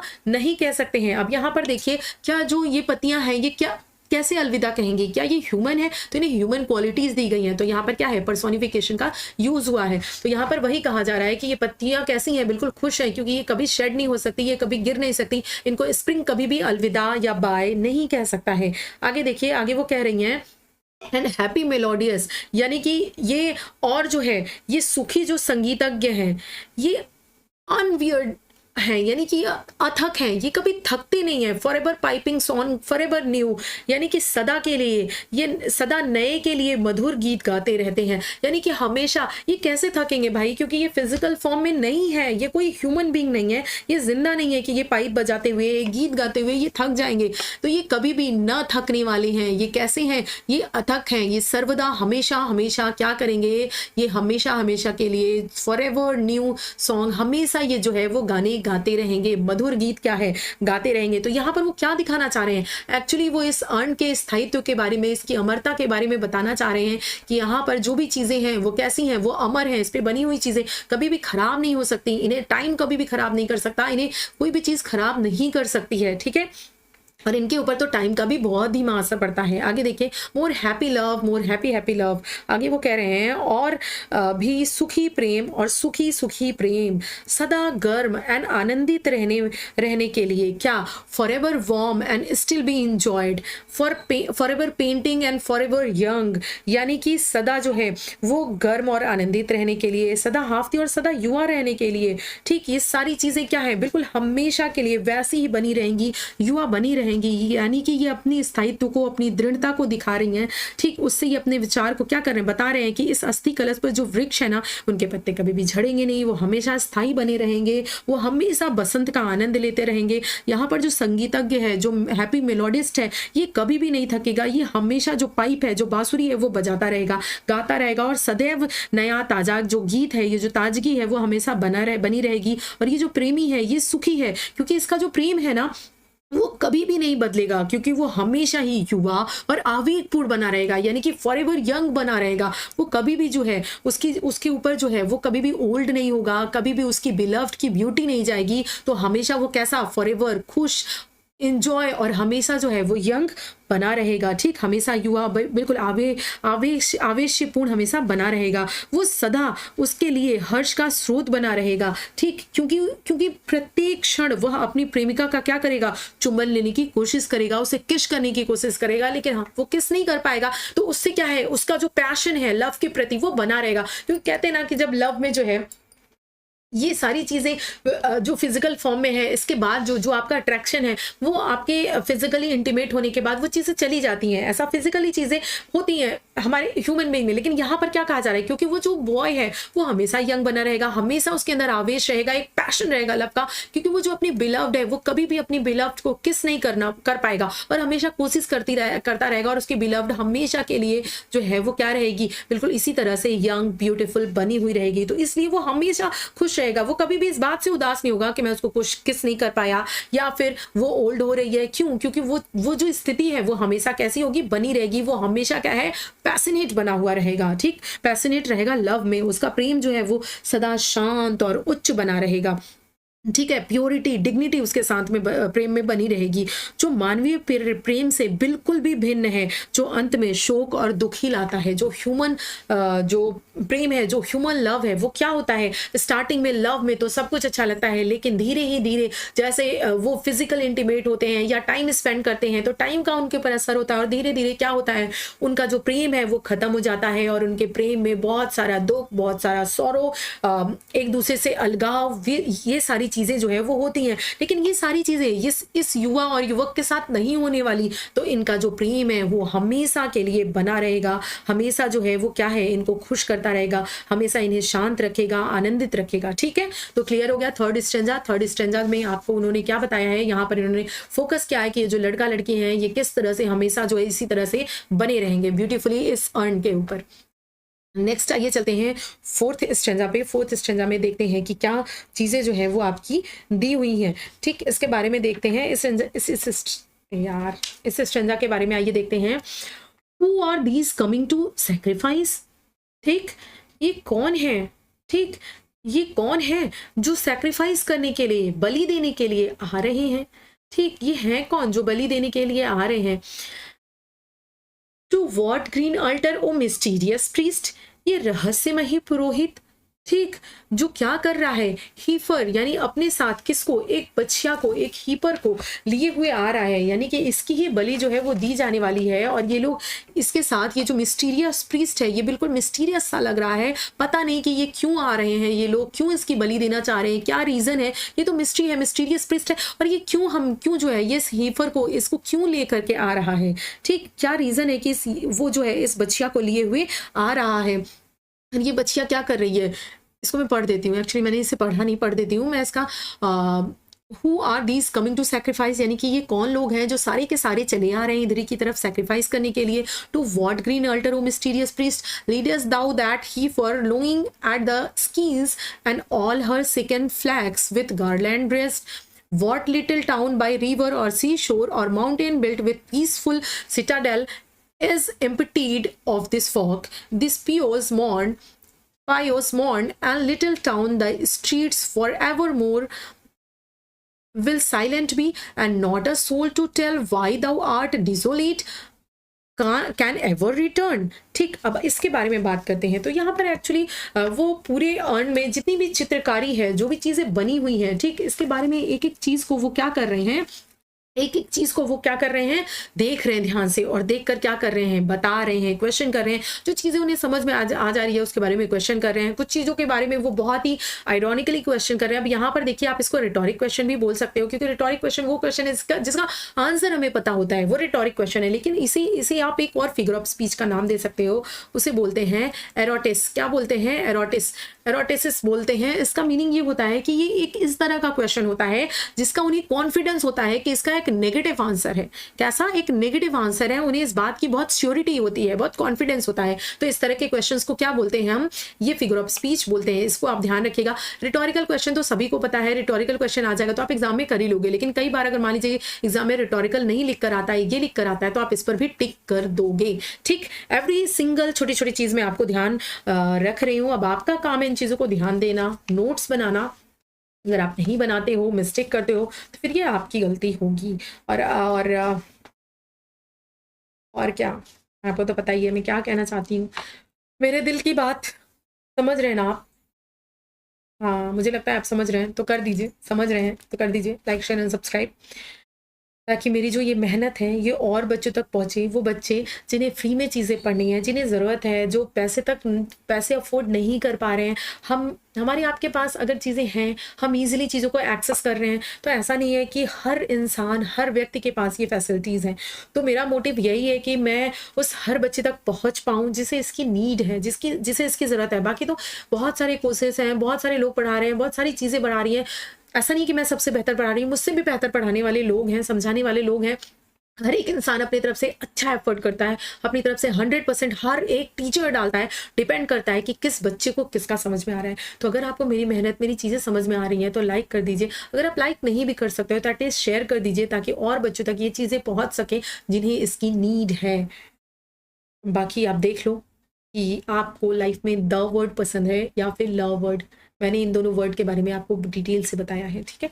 तो आइए देखिए इस स्टेंजा में वो कह रहे हैं कि यहाँ पर भैया एक और ड्राइंग है, एक और चित्र है, और वो क्या है, यहाँ पर बहुत सारे लोग, ठीक, दीज कमिंग्स, यानी कि बहुत सारे लोग क्या कर रहे हैं, सेक्रीफाइस करने के लिए आ रहे हैं। क्यों आ रहे हैं ये सेक्रीफाइस करने के लिए? एक जो प्रीस्ट है, एक जो पादरी है, ये बिल्कुल मिस्टीरियस सा है, ये एक बछड़े को, ठीक, लिए हुए किसी हरी बलि वेदी पर बलि चढ़ाने के लिए लेकर जा रहा है, ठीक। एक ग्रीन आल्टर यानी कि हरी बलि वेदी पर क्या कर रहा है, इस हीफर को ले जा रहा है बलि चढ़ाने के लिए। और ये जो बछड़ा है, ये हीफर है, ये क्या कर रहा है, ये आकाश की तरफ, स्काई की तरफ क्या कर रहा है, देख रहा है और रंभा रहा है। क्या कर रहा है, ये स्काई की तरफ देख रहा है और रंभा रहा है। आगे देखिए उसकी जो बगलें हैं वो फूलों से सजाई गई हुई हैं। उसको क्या है, उसको फूल की माला, उसके बगल, ये सारी चीज गार्लैंड से, फूलों से क्या की गई है, सजाई गई हैं। पादरी के पीछे पीछे बहुत सारे लोग जो हैं वो भी जा रहे हैं। इस पादरी के पीछे क्या है, बहुत सारे लोग क्या कर रहे हैं, जा रहे हैं। अब यहाँ पर जो आपके राइटर हैं वो गेस करने की कोशिश करेंगे कि आखिर यहाँ पर हो क्या रहा है। वो कहेंगे कि मतलब उन्हें ये लगेगा कि वो लोग जिस नगर से, जिस जगह से वो आ रहे हैं, ऐसा लगता है कि वो पूरा का पूरा नगर, वो पूरा का पूरा जो टाउन है वो क्या हो गया है, खाली हो गया है, ठीक। यानी कि ऐसा लगता है मानो सभी के सभी लोग आ गए हों, क्या करने, इसको बलि देने के लिए सारे लोग आ गए हैं, और वो क्या हो गया है, वो टाउन खाली हो गया है। और जो है वो जानना चाहते हैं कि क्या वो नगर किसी नदी के तट पर स्थित है, या फिर किसी सी शोर पर। वो जो नगर जहाँ से ये सभी के सभी लोग आ रहे हैं, क्या वो किसी नदी के किनारे है, या फिर किसी समुद्र के किनारे है, या फिर किसी वो पहाड़ की चोटी पर बना हुआ है, कहीं पहाड़ पर है, या फिर जो है वो किसी किले के बीचों बीच, सिटाडेल मीन्स क्या होता है, किला, किसी भी किले के बीचों बीच है। आखिर वो नगर है कहाँ जहाँ से ये सारे लोग, ये मिस्टीरियस प्रीस्ट सभी के सभी लोग आ रहे हैं, मानो कि पूरा का पूरा नगर, पूरा का पूरा गाँव ही खाली हो गया हो। फिर वो कह रहे हैं कि बहरहाल ये तो निश्चित है कि ये नगर जो है वो सदा के लिए मौन रहेगा, और यहाँ के बाजार क्या हैं, वो खाली हो जाएंगे, ठीक। Little town thy streets for ever more be silent. ये जो यहाँ की गलियां हैं, ये जो स्ट्रीट्स हैं, ये हमेशा हमेशा के लिए क्या होंगी, खाली हो जाएंगी, ठीक। क्यों मौन रहेंगे यहाँ के लोग, क्यों, क्योंकि ये सभी लोग क्या करने, बलि देने आ रहे हैं, और यहाँ पे इनका जो नगर है वो पूरा का पूरा खाली पड़ा हुआ है। तो जब वो नगर ही खाली है तो यहाँ पर कौन बोलेगा, ये नगर मौन हो जाएगा, यहाँ के सारे बाजार जो हैं वो खाली हो जाएंगे। कोई भी नागरिक ये समझाने के लिए नहीं लौटेगा कि आखिर नगर खाली क्यों है, क्यों ये नगर खाली है। अब ये सब लोग क्यों नहीं लौटेंगे, आप बताओ मुझे, कैसे लौटेंगे भैया, क्योंकि वो अर्न पे बने हुए हैं, ठीक, वो अर्न पे पेंटेड है, और ये सभी लोग बलि देने के लिए आ रहे हैं। तो जब ये बलि देने के लिए आ रहे हैं तो इनका जो नगर है वो पूरा का पूरा खाली हो गया है, क्योंकि ये यहाँ आ गए हैं। और जब ये यहाँ आ गए हैं तो क्या ये वापस लौटेंगे, क्या ये फिजिकल फॉर्म में है कि अपने घर वापस जा सकते हैं, नहीं जा सकते ना। इट मीन्स इनका गाँव हमेशा खाली ही रहेगा, इनका नगर खाली ही रहेगा, क्योंकि ये पेंटेड हो गए हैं इस अर्न के ऊपर, और ये सर्वदा के लिए इस अर्न पर ही पेंटेड रहेंगे। यानी कि हमेशा इनका ये जो नगर है जहाँ से ये आए हैं वो हमेशा के लिए मौन रहेगा, हमेशा के लिए जो है वो चीजें क्या रहेंगी, साइलेंट हो जाएंगी, इनके बाजार खाली हो जाएंगे, क्योंकि ये कभी वापस नहीं जाने वाले, क्योंकि ये एक पेंटिंग है, ये पेंटेड है, ये कभी भी वापस नहीं जा सकते, क्योंकि इन्होंने एक स्थायित्व को प्राप्त कर लिया है। आगे देखिए, कला ने इन सभी लोगों को क्षण भर के लिए चित्रबद्ध कर दिया है, और इन्हें क्या कर दिया है, अमर बना दिया है। Why thou art desolate can ever return, इनको क्या कर दिया है, आर्ट ने क्या कर दिया है, बिल्कुल अमरता दे दी है इन्हें क्षण भर के लिए इस चित्र में ला करके। ओ गॉड, एक सेकेंड रुकना पड़ेगा आपको, क्योंकि ये अगेन फिर से जो है वो डिस्चार्ज हो गया, ठीक। मैं चार्जर लेकर आती हूँ, बस मुझे कुछ डार्क से टाइम दीजिए, बस ये फिर से ऑफ ना हो जाए, प्लीज ऑफ मत हो जाना तुम।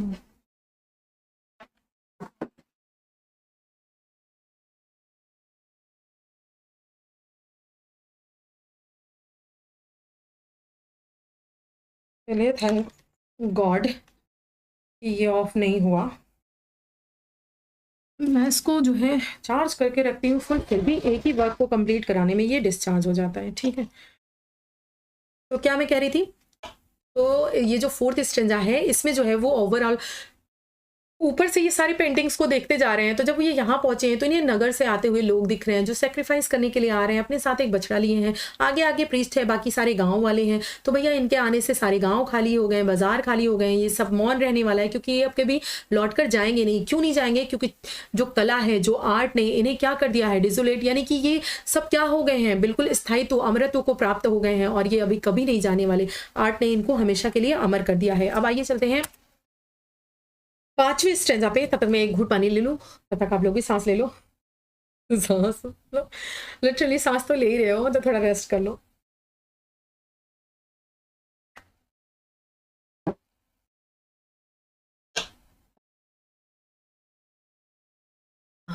ओ एटिक शेप, ओ एटिक शेप इन्होंने किसे कहा है? अर्न को कहा है, ठीक है।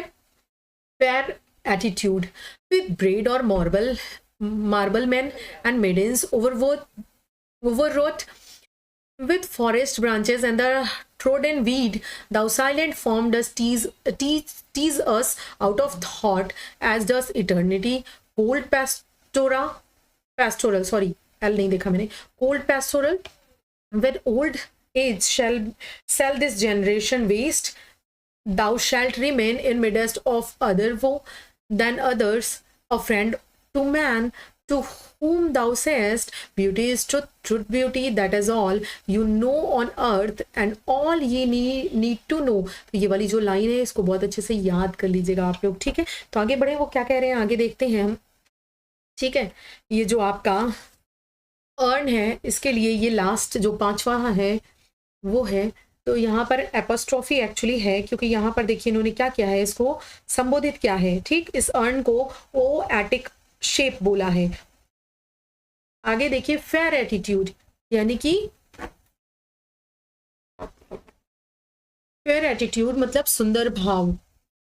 With brede of marble men and maidens overwrought, यानी आगे वो कह रहे हैं कि संगमरमर के पुरुष और युवतियों के अति व्यस्त नकल के साथ जंगल की शाखाएं और कुचले हुए जो खरपतवार हैं, वो सारी चीजें क्या है वहां पर। अब जो ओवरऑल जो भी चीजें उन्हें दिख रही हैं, ठीक, जो भी चीजें उन्हें दिखाई दे रही हैं, उनके बारे में वो बात कर रहे हैं। वो कह रहे हैं कि ये जो यूनानी कलश है, इस पर जो सारे पुरुष हैं, जो स्त्रियां हैं, ये जो वन के वृक्ष हैं, ठीक, ये फॉरेस्ट की जो ब्रांचेस हैं, ये जो वृक्ष हैं, और ये जो कुचली हुई सी ये खरपतवार है, इन सब के जो चित्र हैं, ये सारी चीजें क्या हैं, इस कलश पर क्या है, बनी हुई हैं, ठीक। आगे वो कह रहे हैं कि ये जो है, ये जो सारी चित्रकारी है, ये सब कुछ क्या है, ये मानव मस्तिष्क को क्या करता है, विस्मित करता है।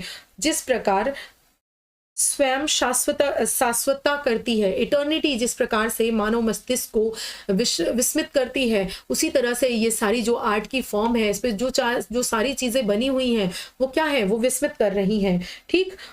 वह उतना रहस्यमय और समझ से परे है जितनी की क्या, शाश्वता यानी इटर्निटी, ये सारी चीजें उतनी ही रहस्यमयी हैं। क्यों? क्योंकि जिस तरह से हम और बाकी जो भी नेचर की चीजें हैं कि कोई भी चीज क्यों घटित हो रही है, क्या हो रही है, जो भी इटर्निटी है उसको हम नहीं समझ सकते, वो हमारी समझ के परे की चीज है। उसी तरह से ये सारी चीजें क्या है, मानव मस्तिष्क को विस्मित करने वाली है, विस्मित करता है। आगे वो कह रहे हैं कि जब वर्तमान पीढ़ी मर जाएगी, यानी कि हम जो हैं ये क्या हो जाएंगे, when old age shall this generation waste, यानी कि ये जो ओल्ड एज है, यानी कि हम सभी जो हैं क्या है, हम सब ये जो वर्तमान पीढ़ी है, हम ये मर जाएंगे, तब यह अस्थि कलश भावी पीढ़ियों के बीच क्या रहेगा, विद्यमान रहेगा। दाउ शैल्ट रिमेन, यहाँ पर दाउ किसके लिए आया है, अर्न के लिए आया है, यानी कि हम सब मर जाएंगे, हम सब खत्म हो जाएंगे, लेकिन ये जो अर्न है ये हमेशा अमर रहेगा, ये तब भी रहेगा, ठीक है। ये अस्थि कलश हमेशा रहेगा। और जो है ये हमारी जो भावी आने वाली पीढ़ियां हैं, ठीक, ये जो हमारी भावी आने वाली पीढ़ियां हैं उनके बीच भी क्या है, विद्यमान रहेगा। बिल्कुल जिस तरह से आज मैं देख रहा हूँ उसे जो है मुझसे पहले के लोगों ने देखा होगा, मैं देख रहा हूँ, और मैं एक दिन खत्म हो जाऊंगा, और मेरे आने वाली जो मेरे आगे आने वाली जो पीढ़ियां हैं, जो वर्तमान पीढ़ियां हैं, वो भी इसको बिल्कुल इसी तरह से देखेंगी और इससे जो है इंस्पिरेशन लेंगी, इससे अमरत्व को, इसकी ब्यूटी को, इसके ट्रुथ को समझ पाएंगी कि यही जो है वो एकमात्र सत्य है। बाकी तो दुनिया में हर चीज नश्वर है, एक दिन हर किसी को आना है और चले जाना है, सब कुछ खत्म हो जाना है, सब यहीं छूट जाना है, लेकिन बस यही एक क्या है, सच है, ट्रुथ है, ठीक। और अपने मैत्रीपूर्ण संदेश से उसके दुखों को हमेशा क्या करेंगी, कम करती रहेंगी। ठीक, अ फ्रेंड टू मैन, ये क्या है, ये मनुष्य के लिए एक फ्रेंड का काम करेंगी। टू whom thou saidest, वो क्या करेंगी हमेशा के लिए, जैसे ये मेरे दुख को कम कर रही हैं, जैसे मैं इसे देखकर समझ पा रहा हूँ, जब मैं इसे देख रहा हूँ तो मैं फील कर पा रहा हूँ, क्योंकि इनकी लाइफ में उस समय जो है बहुत सारी चीजें, बहुत अप्स एंड डाउन्स चल रहे थे, बहुत परेशान थे ये। जब आप इनकी बायोग्राफी पढ़ोगे ना, तब आप समझोगे कि जब उन्होंने ये वर्क लिखा था तो वो कितना परेशान थे। तो वही वो कह रहे हैं, लॉस उन्हें कि किस ह्यूमन पर्सन का उनकी लाइफ में हुआ था, वो सब कुछ की वजह से वो एक अपने आप को सांत्वना दे रहे हैं। वो कह रहे हैं कि सब कुछ यहाँ दुनिया में जो भी चीजें जीवित हैं, जो भी चीजें दिख रही हैं, वो सब कुछ नष्ट हो जाने वाली हैं। अगर कुछ भी जीवित रहने वाला है तो सिर्फ और सिर्फ ये सारी चीजें, जो कि ब्यूटी है, जो कि ट्रुथ है, जो कि सत्य है, यही चीजें, आर्ट, यही केवल बची रह जाने वाली है। ठीक, यही चीजें रहने वाली हैं, बाकी सब कुछ खत्म हो जाने वाला है। तो भावी पीढ़ियां इनसे क्या करेंगी, अपने दुखों को कम करेंगी, जिस तरह से मैं कर रहा हूँ। फिर वो कहते हैं कि सुंदरता एवं सत्य एक समान है। Beauty is truth and truth beauty, यानी कि जो सुंदरता है और जो सत्य है वो एक समान है। इस सिद्धांत को समझना ही मानव के लिए उसके पृथ्वी पर अस्तित्व के दौरान काफी है। यानी कि जब वो जिंदा है, ठीक, जब वो इस पृथ्वी पर है, तो इस सत्य को जानना उसके लिए बहुत जरूरी है, और यही उसे समझना होगा, यही उसके लिए बहुत काफी है कि वो इस बात को समझ जाए कि सुंदरता और सत्य जो है वो एक समान है। ये जो ब्यूटी है, ये जो आर्ट है, यही ट्रुथ है, यही अमर है, यही जो है बनी रहेगी, यही स्थायी रहेगी। बाकी सारी चीजें हैं जो वो है, वो सारी चीजें क्या हो जाएंगी, वेस्ट हो जाएंगी, खत्म हो जाएंगी, नष्ट हो जाएंगी। ठीक है, आगे जो है अगर बात करें तो ये जो ब्यूटी इज ट्रुथ एंड जो ट्रुथ ब्यूटी है, ये क्या है, ये आपका जो है ये कायस्मस फिगर ऑफ स्पीच है। ठीक, कौन सी फिगर ऑफ स्पीच है, कायस्मस फिगर ऑफ स्पीच है। ठीक,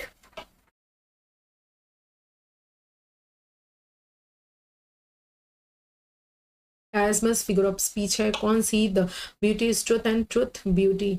एक यहाँ पर क्या होता है, इसमें जहां से एंडिंग होती है वहीं से इसकी स्टार्टिंग हो जाती है। ठीक, उसी वर्ड से। तो ये आपका कायस्मस फिगर ऑफ स्पीच है। ये हो गया आपका पूरा समरी के बारे में।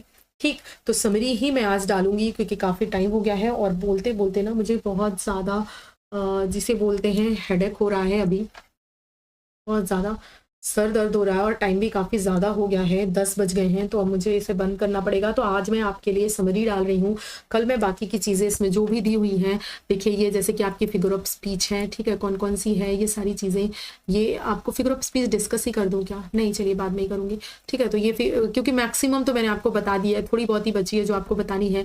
तो फिगर ऑफ स्पीच है एंड आपके क्वेश्चन हैं, प्री के क्वेश्चन यानी MCQ एंड मेन्स के क्वेश्चन रिटर्न वाले, वो भी सपोज पता नहीं मैंने ऐड किया है या नहीं किया है। वैसे मैं धीरे धीरे ना मेंस के क्वेश्चन छोड़ने वाली हूँ, मैं नहीं ऐड करने वाली हूँ।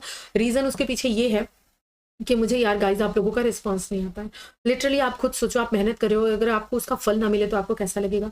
बुरा मत मानिएगा, अगर आप जिस एग्जाम की तैयारी कर रहे हो अगर उसका रिजल्ट ना आए तो जितनी आप मेहनत कर रहे हो आपको बुरा लगेगा ना। मैं ये नहीं कह रही ना आए, भगवान करे हर कोई सफल हो जो भी पढ़ रहा है, लेकिन मैं बस अपना पेन बताना चाह रही हूँ कि यार मतलब आप ये सोचो कि कोई सामने वाला मेहनत कर रहा है आपके लिए, इतना टाइम लगाकर, इतना पेन लेकर पीपीटीज तैयार कर रहा है, आपसे कुछ और तो नहीं मांग रहा ना, ऐसा भी नहीं कर रहा वो जन कल्याण कर रहा है। ठीक, उसका भी पर्पस है, वो काम कर रहा है अपना, लेकिन हाँ वो आपसे एक अप्रिशिएशन चाह रहा है। एटलीस्ट आपसे नहीं आप उसको अप्रिशिएट करो, वो आपसे बस एक रियल जो है आप कह लीजिए कि आपसे चाह रहा है कि चीज़ें आपको अच्छी लग रही हैं या नहीं, प्लस माइनस दोनों चीज़ें वो आपसे पूछ रहा है। आप बताइए तो सही, मैंने आपसे पूछा था कि मैं मेंस के क्वेश्चंस डाल रही हूँ, आपको क्या वो फॉर्मेट अच्छा लग रहा है या नहीं, आपने इतना तक नहीं बताया। कुछ लोगों की, स्पेशली मैं जब ये चीज़ें बोलती हूँ तो कुछ लोगों की बात अलग है, जो लोग like share and comment her videos में करते हैं, उनकी बात मैं नहीं कर रही हूँ। बाकी लोग, आप लोग भी कर दिया करो तभी मुझे समझ में आएगा ना, अदरवाइज फिर मैं इतनी मेहनत क्यों करूंगी। मैं भी नॉर्मली जैसे सभी पढ़ाते हैं ऐसे पढ़ाकर बस ऊपर ऊपर से चली जाऊंगी, काम पूरा कर दूंगी। मैं बिल्कुल शिद्दत से मेहनत से काम कर रही हूँ, तो एक्सपेक्ट करती हूँ कि आप लोग भी इतना करो, अगर कर सको तो। बाकी आपके विवेक पे, आपके संस्कार पे मैं चीज़ें छोड़ती हूँ। बताइएगा, अगर आपने नहीं बताया तो मैं मेंस के क्वेश्चंस नहीं डालने वाली हूँ। शायद क्वेश्चन भी देखिए जैसा आप रिस्पॉन्स करोगे उसी पे चीज़ें डिपेंड करेंगी। चलिए मिलेंगे अगले वीडियो में पार्ट 2 में, जिसमें कि मैं आपको ये सारी चीज़ें कवर करवाऊंगी। तब तक के लिए अपना और अपनों को ख्याल रखिएगा। Thank you so much, bye bye and take care. Evening everyone. तो आइए आज हम जो है, कल हमने जो वीडियो आपको दिया था, जो पोम आपको दी थी क्रिएशन अर्न, उसके आगे का सेकंड पार्ट देखते हैं। कल हमने फर्स्ट पार्ट देखा था जिसमें कि हमने पूरा एक्सप्लेनेशन देखा था और कुछ फिगर ऑफ स्पीच देखी थी, लेकिन हमारी कुछ फिगर ऑफ स्पीच बच गई है, उसको आज हम देखेंगे। एमसीक्यू क्वेश्चन देखेंगे एंड मेंस का क्वेश्चन देखेंगे। तो इतना हम आज सेकंड पार्ट में देखने वाले हैं, और जो लोग मास्टर वीडियो देखते हैं तो उनके लिए कंबाइन करके भी डाल दिया जाएगा। तो चलिए इसको स्टार्ट कर लेते हैं। एक चीज़ और कहना चाहूँगी वीडियो स्टार्ट करने से पहले, एक थोड़ी सी एक्चुअली है ऐसा कि हमारे यहाँ लाइट कटी हुई है और काफ़ी लंबे टाइम से 6-7 घंटे हो गए हैं लाइट कटे हुए। तो मैं क्या है विंडो वगैरह ओपन करके वीडियोस बना रही हूँ, ठीक है, ताकि थोड़ा हवा मिल सके। तो हो सकता है आपको कभी कभी बैकग्राउंड से थोड़ी नॉइस आ जाए, तो उसके लिए पहले ही मैं आपसे सॉरी बोल रही हूँ, इतना थोड़ा सा मैनेज कीजिएगा। तो आइए देखिए स्टार्ट कर लेते हैं। अगर बात करें फिगर ऑफ स्पीच की, तो हमारा जो पहला फिगर ऑफ स्पीच है वो है एपस्ट्रॉफी। एपस्ट्रॉफी कब होता है? जब हम डायरेक्टली एड्रेस करते हैं टू समवन या फिर समथिंग नॉट प्रेजेंट, जो कि चीज़ अभी प्रेजेंट नहीं है, जो कि चीज़ सामने नहीं है, या फिर कोई ऐसा व्यक्ति जो है नहीं, ठीक है, उसके बारे में जब डायरेक्टली एड्रेस करते हैं तो उसे क्या बोलते हैं? एपस्ट्रॉफी बोलते हैं, राइट। अब यहाँ पर देखिए, दाउ स्टिल अनरेवेस्ड ब्राइड ऑफ क्वाइटनेस। अब इन्होंने अर्न को, ये जो आपका अर्न है, ग्रेशियन अर्न है, इसको इन्होंने क्या बुलाया है? क्वाइटनेस की अनरेवेस्ड ब्राइड बुलाया है। इसको क्या किया है? दाऊ, यहाँ पर ये किसके लिए बोल रहे हैं? ये इस अर्न को दाऊ बोल रहे हैं। तो यहाँ पर क्या कर रहे हैं? डायरेक्टली एड्रेस कर रहे हैं, जैसे कि सपोज दैट वो अर्न नहीं बल्कि एक पर्सन हो, क्योंकि किसी पर्सन की ही वाइफ या हस्बैंड हो सकता है, ना कि किसी भी अर्न की, किसी भी पॉट की, ठीक है। तो इस तरह से आपको समझ में आ गया कि यहाँ पर जो है वो कौन सा एपस्ट्रॉफी फिगर ऑफ स्पीच है। अब अगर बात करें पर्सोनिफिकेशन की, तो दोनों में डिफरेंस मैंने एक बार नहीं कई बार बताया है कि पर्सोनिफिकेशन और एपस्ट्रॉफी में क्या डिफरेंस है, ठीक। तो फिलहाल अभी हम यहाँ देखते हैं कि giving human qualities to non human things. जब हम ह्यूमन की क्वालिटीज किसी नॉन ह्यूमन थिंग्स को देते हैं तो वो होता है आपका पर्सोनिफिकेशन। जैसे इन्होंने अर्न को क्या बोला है? सिल्वियन हिस्टोरियन बोला है। जैसे कि जो सेल्वन हिस्टोरियंस हैं, अपनी हिस्ट्रीज बताते हैं, कहानियों के बारे में बताते हैं, तो वो कह रहे हैं कि तुम क्या हो? तुम एक सेल्वन हिस्टोरियन हो, क्योंकि तुम भी क्या कर रही हो? एक कहानी को कह रही हो, कहानी बता रही हो, क्योंकि तुम्हारे पर भी जो ये चित्र, जो ये जो आर्ट, जो पेंटिंग की गई है, ये बहुत कहानी बता रही है, ठीक है। तो इस तरह से ये उसको अर्न को संबोधित कर रहे हैं, ठीक, और कह रहे हैं कि इट को टेल अ स्टोरी, ये एक स्टोरी बता रहा है। तो यहाँ पर आपको पर्सोनिफिकेशन दिख रहा है। नेक्स्ट देखिए, बोल्ड लवर नेवर नेवर कांस ताउ किस। अब यहाँ पर वो जो लवर, जो कि अर्न के ऊपर पेंटेड है, बनाया गया है उसका आर्ट, तो यहाँ पर उसको as a living human being मतलब कि दिखाया गया है कि इस पे जो लवर है वो कभी भी अपनी बिलव्ड को किस नहीं कर सकता है, और वो उदास भी नहीं होगा कि वो किस नहीं कर पा रहा है, क्योंकि उसकी जो बिलव्ड है वो कभी भी जो है अपनी ब्यूटी को नहीं खोएगी, वो कभी भी ओल्ड नहीं होगी, क्योंकि अब जो दोनों के दोनों हैं, बोथ, वो दोनों क्या है? पेंटेड है, एक पेंटिंग है, एक आर्ट है उस अर्न के ऊपर, वो किसी भी फिजिकल फॉर्म में नहीं है। इसलिए जो भी फिजिकल चीजें होती हैं, जो टाइम के साथ घटित होती हैं, वो उनके साथ नहीं होने वाला है। तो यहाँ पर क्या है? बिल्कुल ह्यूमन की तरह उसको ट्रीट किया गया है, लिविंग ह्यूमन की तरह। तो ये यहाँ पर भी आप क्या हो जाएगा? पर्सोनिफिकेशन हो जाएगा इन दोनों लाइंस में। नेक्स्ट, जो कल मैंने आपको ढेर सारी फिगर ऑफ स्पीच बताई थी, वो भी आप नोट डाउन करोगे, क्योंकि अगर आपने फर्स्ट वीडियो नहीं देखा है और अगर आप सिर्फ फिगर ऑफ स्पीच के लिए इस वीडियो पे आए हो, तो मैं आपको बता दूं कि आपको जो है फर्स्ट वाले वीडियो को जरूर देखना चाहिए, क्योंकि वहां पर भी मैंने बहुत सारी फिगर ऑफ स्पीच बताई है और वो बहुत इंपॉर्टेंट है। क्योंकि यहाँ पर इतना ज्यादा पीपीटी बनाना मेरे लिए पॉसिबल नहीं था, इसलिए कुछ को मैंने ऐसे ओरली आपको बहुत अच्छे से समझा दिया है पार्ट 1 में, और कुछ चीजें यहाँ पर पार्ट 2 में आपको मिल जा रही हैं, तो उसको भी जरूर देख लीजिएगा। कहने का मतलब मेरा ये है, अगर आपको पूरी इंफॉर्मेशन चाहिए तो अगर बात करें पैराडॉक्स की, तो पैराडॉक्स तो एक आपको फर्स्ट लाइन में ही मिल रहा था, राइट, जब पोम स्टार्ट होती है। वहीं पर जो अनरेवेस्ड ब्राइड बोला गया है, तो कोई भी ब्राइड अनरेवेस्ड कैसे हो सकती है? तो it's a paradox, paradoxical statement है यहाँ पर। और पैराडॉक्सिकल स्टेटमेंट देखिए एक्चुअली होता क्या है, ये दिखने में आपको सीम्स कॉन्ट्राडिक्टरी, आप देखोगे तो आपको लगेगा ये क्या बेहूदी बात है, क्या कॉन्ट्राडिक्शन है, ये तो अपने आप में ही अपनी बात को अपोज कर रहा है। लेकिन जब आप उसके डीपर मीनिंग को समझोगे तो वहां पर आपको एक ट्रुथ समझ में आएगा। जैसे कि यहाँ पर पहली लाइन लिखी नहीं है, लेकिन मैं आपको बता रही हूँ, जो आपने अभी यहाँ ये देखिए पीछे लाइन दी हुई है, ये देखिए कहाँ गई, ये है ना, दाउ शैल अनरेवेस्ड ब्राइड ऑफ क्वाइटनेस, तो यहाँ पर भी आपका वो फिगर ऑफ स्पीच है, क्योंकि ये जो अनरेविस्ड ब्राइड है, मीन्स अनरेविस्ड मीन्स होता है एक ऐसी ब्राइड जो अभी तक अनटच्ड है बाय हर हस्बैंड। तो ये जो है ये अपने आप में क्या है, एक कॉन्ट्राडिक्शन है। और यहाँ पर वो क्या सिम्बलाइज करना चाह रहे हैं, यहाँ पर वो ये सिम्बलाइज करना चाह रहे हैं कि ये जो अर्न है ये एकांत किसी कोने में पड़ा हुआ है और इसको इसके ऊपर टाइम का कोई असर भी नहीं पड़ रहा है। मानो ये ऐसा हो जैसे कि एकांत की ये ब्राइड हो और इसे किसी ने टच नहीं किया, ये बिल्कुल उसी तरह से सेफ एक कोने में पड़ा हुआ है। ठीक, तो यहाँ पर वो चीजें दिखाई गई हैं। तो यहाँ पर भी आपको क्या दिख रहा है, कॉन्ट्रडिक्शन दिख रहा है। एंड इसके पीछे आपको एक ट्रुथ समझ में आ रहा है कि जो भी चीजें फिजिकल फॉर्म में होती हैं उनके ऊपर टाइम का असर होता है, वो एक ना एक दिन वो क्या हो जाती है, नष्ट हो जाती हैं। लेकिन चूंकि ये जो अनरेविस्ड ब्राइड ऑफ क्वाइटनेस है, ये जो अर्न है, इसके ऊपर टाइम का कोई असर नहीं है। ये क्वाइटनेस की वाइफ है और ये एक कोने में एक जगह पर सुरक्षित पड़ी हुई है और ये बहुत टाइम तक ऐसे ही रहने वाली है। पास्ट की पीढ़ियों ने भी इसे देखा है, हम भी देख रहे हैं और हम भी एक दिन मर जाएंगे, लेकिन ये कभी खत्म नहीं होगा। इसको हमारी आने वाली जो वर्तमान पीढ़ियां हैं वो भी इसे देखेंगी और इससे जो है वो अपने दुख को दूर करने की जो एक आर्ट है, जो एक कला है, उसे वो सीख पाएंगी, समझ पाएंगी। तो यहाँ पर भी था। और नेक्स्ट जो हम पढ़ रहे हैं उस लाइन में तो ऑब्वियसली है ही, जैसे कि heard melodies are sweet but those unheard are sweeter. यहाँ पर कहा गया है कि जो संगीत, जो मेलोडीज जो हम सुनते हैं, जो हम सुन रहे हैं, वो कैसी हैं, वो स्वीट हैं, लेकिन दोज अनहर्ड, जो कि अनहर्ड हैं, जिन्हें हमने सुना नहीं है अभी तक, वो कैसी हैं, वो स्वीटर हैं, यानी कि बहुत ज्यादा मधुर हैं। तो यहाँ पर क्या दिखाया जा रहा है, यहाँ पर सजेस्ट किया गया है that imagine beauty can Sarpass real experience, यानी कि रियल में आपने कोई भी चीज एक्सपीरियंस किया है, किसी भी ब्यूटी को एक्सपीरियंस किया है, उससे कहीं बेहतर होती है कि जो आप इमेजिन करते हो। सपोज दैट आप किसी भी चीज के बारे में सोच लो, किसी भी फिजिकल फॉर्म, लैंड को ले लो, किसी गर्ल को ले लो, किसी बॉय को ले लो, या सपोज दैट आप किसी ड्रेस को ले लो, कुछ भी ले लो, आप उसको रियल में देखते हो, या सपोज दैट मान लीजिए आप उसके बारे में इमेजिन करते हो। तो इमेजिनेशन का कोई भी सिर पैर नहीं है ना, कि आप उसको कुछ भी इमेजिन कर सकते हो, अपनी इमेजिनेशन में कितना भी उसको ब्यूटीफुल आप बना सकते हो, है ना। लेकिन जब आप उसको रियल में जाओगे तो जरूरी नहीं कि वो उतनी ही ब्यूटीफुल दिखे। तो वही वो कह रहे हैं कि जो हर्ड मेलोडीज हैं, जो हर्ड सॉन्ग्स हैं, वो स्वीट होते हैं, वो मधुर होते हैं, वो अच्छे होते हैं, लेकिन जो अनहर्ड होते हैं वो कैसे होते हैं, वो स्वीटर होते हैं। तो ये क्या है, ये भी अपने आप में पैराडॉक्स है, एक ट्रुथ को बता रहा है, लेकिन ये सेल्फ कॉन्ट्राडिक्टरी स्टेटमेंट भी है। अगर बात करें एलिट्रेशन की, तो एलिट्रेशन भी आपको काफी जगह देखने के लिए मिलता है, जैसे कि repetition of consonant sound of the beginning of word में मिलता है। जैसे यहाँ पर देखिए सेल्वन इसकी सीन में एस का जो साउंड है वो आपका क्या हो रहा है, रिपीट हो रहा है। And heard melodies are sweet, यहाँ पर जो है कौन सा साउंड रिपीट हो रहा है भाई, हर्ड मेलोडीज आर स्वीट। अच्छा ठीक है, इसके आगे की लाइंस नहीं लिखी हुई हैं, ठीक, तो उसमें आपका क्या है, एच एच का साउंड रिपीट होगा। अनहर्ड है ना, तो एच एच का जो साउंड है वो क्या हो रहा है, रिपीट हो रहा है। तो ये आपका क्या है, एलिट्रेशन है। लाइंस अभी जस्ट अभी मैंने पीछे दिखाई है जब इसके बारे में बताया था, ठीक है, इसके फिगर ऑफ स्पीच के बारे में। नेक्स्ट आपका मेटाफर है।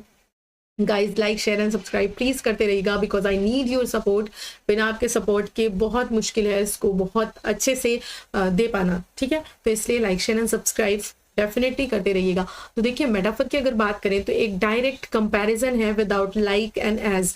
मेटाफर होता ही यही है कि जिसमें हम इन वर्ड्स को यूज नहीं करते हैं लेकिन हम कंपेयर करते हैं, वो होता है आपका मेटाफर। तो यहाँ पर क्या कंपैरिजन है, अनरेविस्ड ब्राइड ऑफ क्वाइटनेस, इसके बारे में देखिए। जब आप इस पूरे फ्रेज को उठाएंगे तो आपको मेटाफर मिलेगा, लेकिन अनरेविस्ड ब्राइड जो है वो क्या है, यहाँ तक अगर आप देखते हो तो यहाँ पर आपको पैराडॉक्स मिलता है, क्योंकि एक ब्राइड जो अनरेविस्ड है वो पैराडॉक्स है। लेकिन अगर मोर करेक्टली मैं बात करूं तो अगर पूरे को देखूं तो मैं इसको मेटाफर ही बोलूंगी, क्योंकि यहाँ पर जो अर्न है उसको कंपेयर किया जा रहा है क्वाइटनेस की अनरेविस्ड ब्राइड के साथ, ठीक, वर्जिनल ब्राइड के साथ। वही बात है, एक ऐसी ब्राइड जो कि अभी अनटच्ड है अपने हस्बैंड के द्वारा, ठीक। तो यहाँ पर वो चीज बताई गई है। तो यहाँ पर मेटाफर फिगर ऑफ स्पीच का यूज है। नेक्स्ट देखिए, foster child of silence and slow time.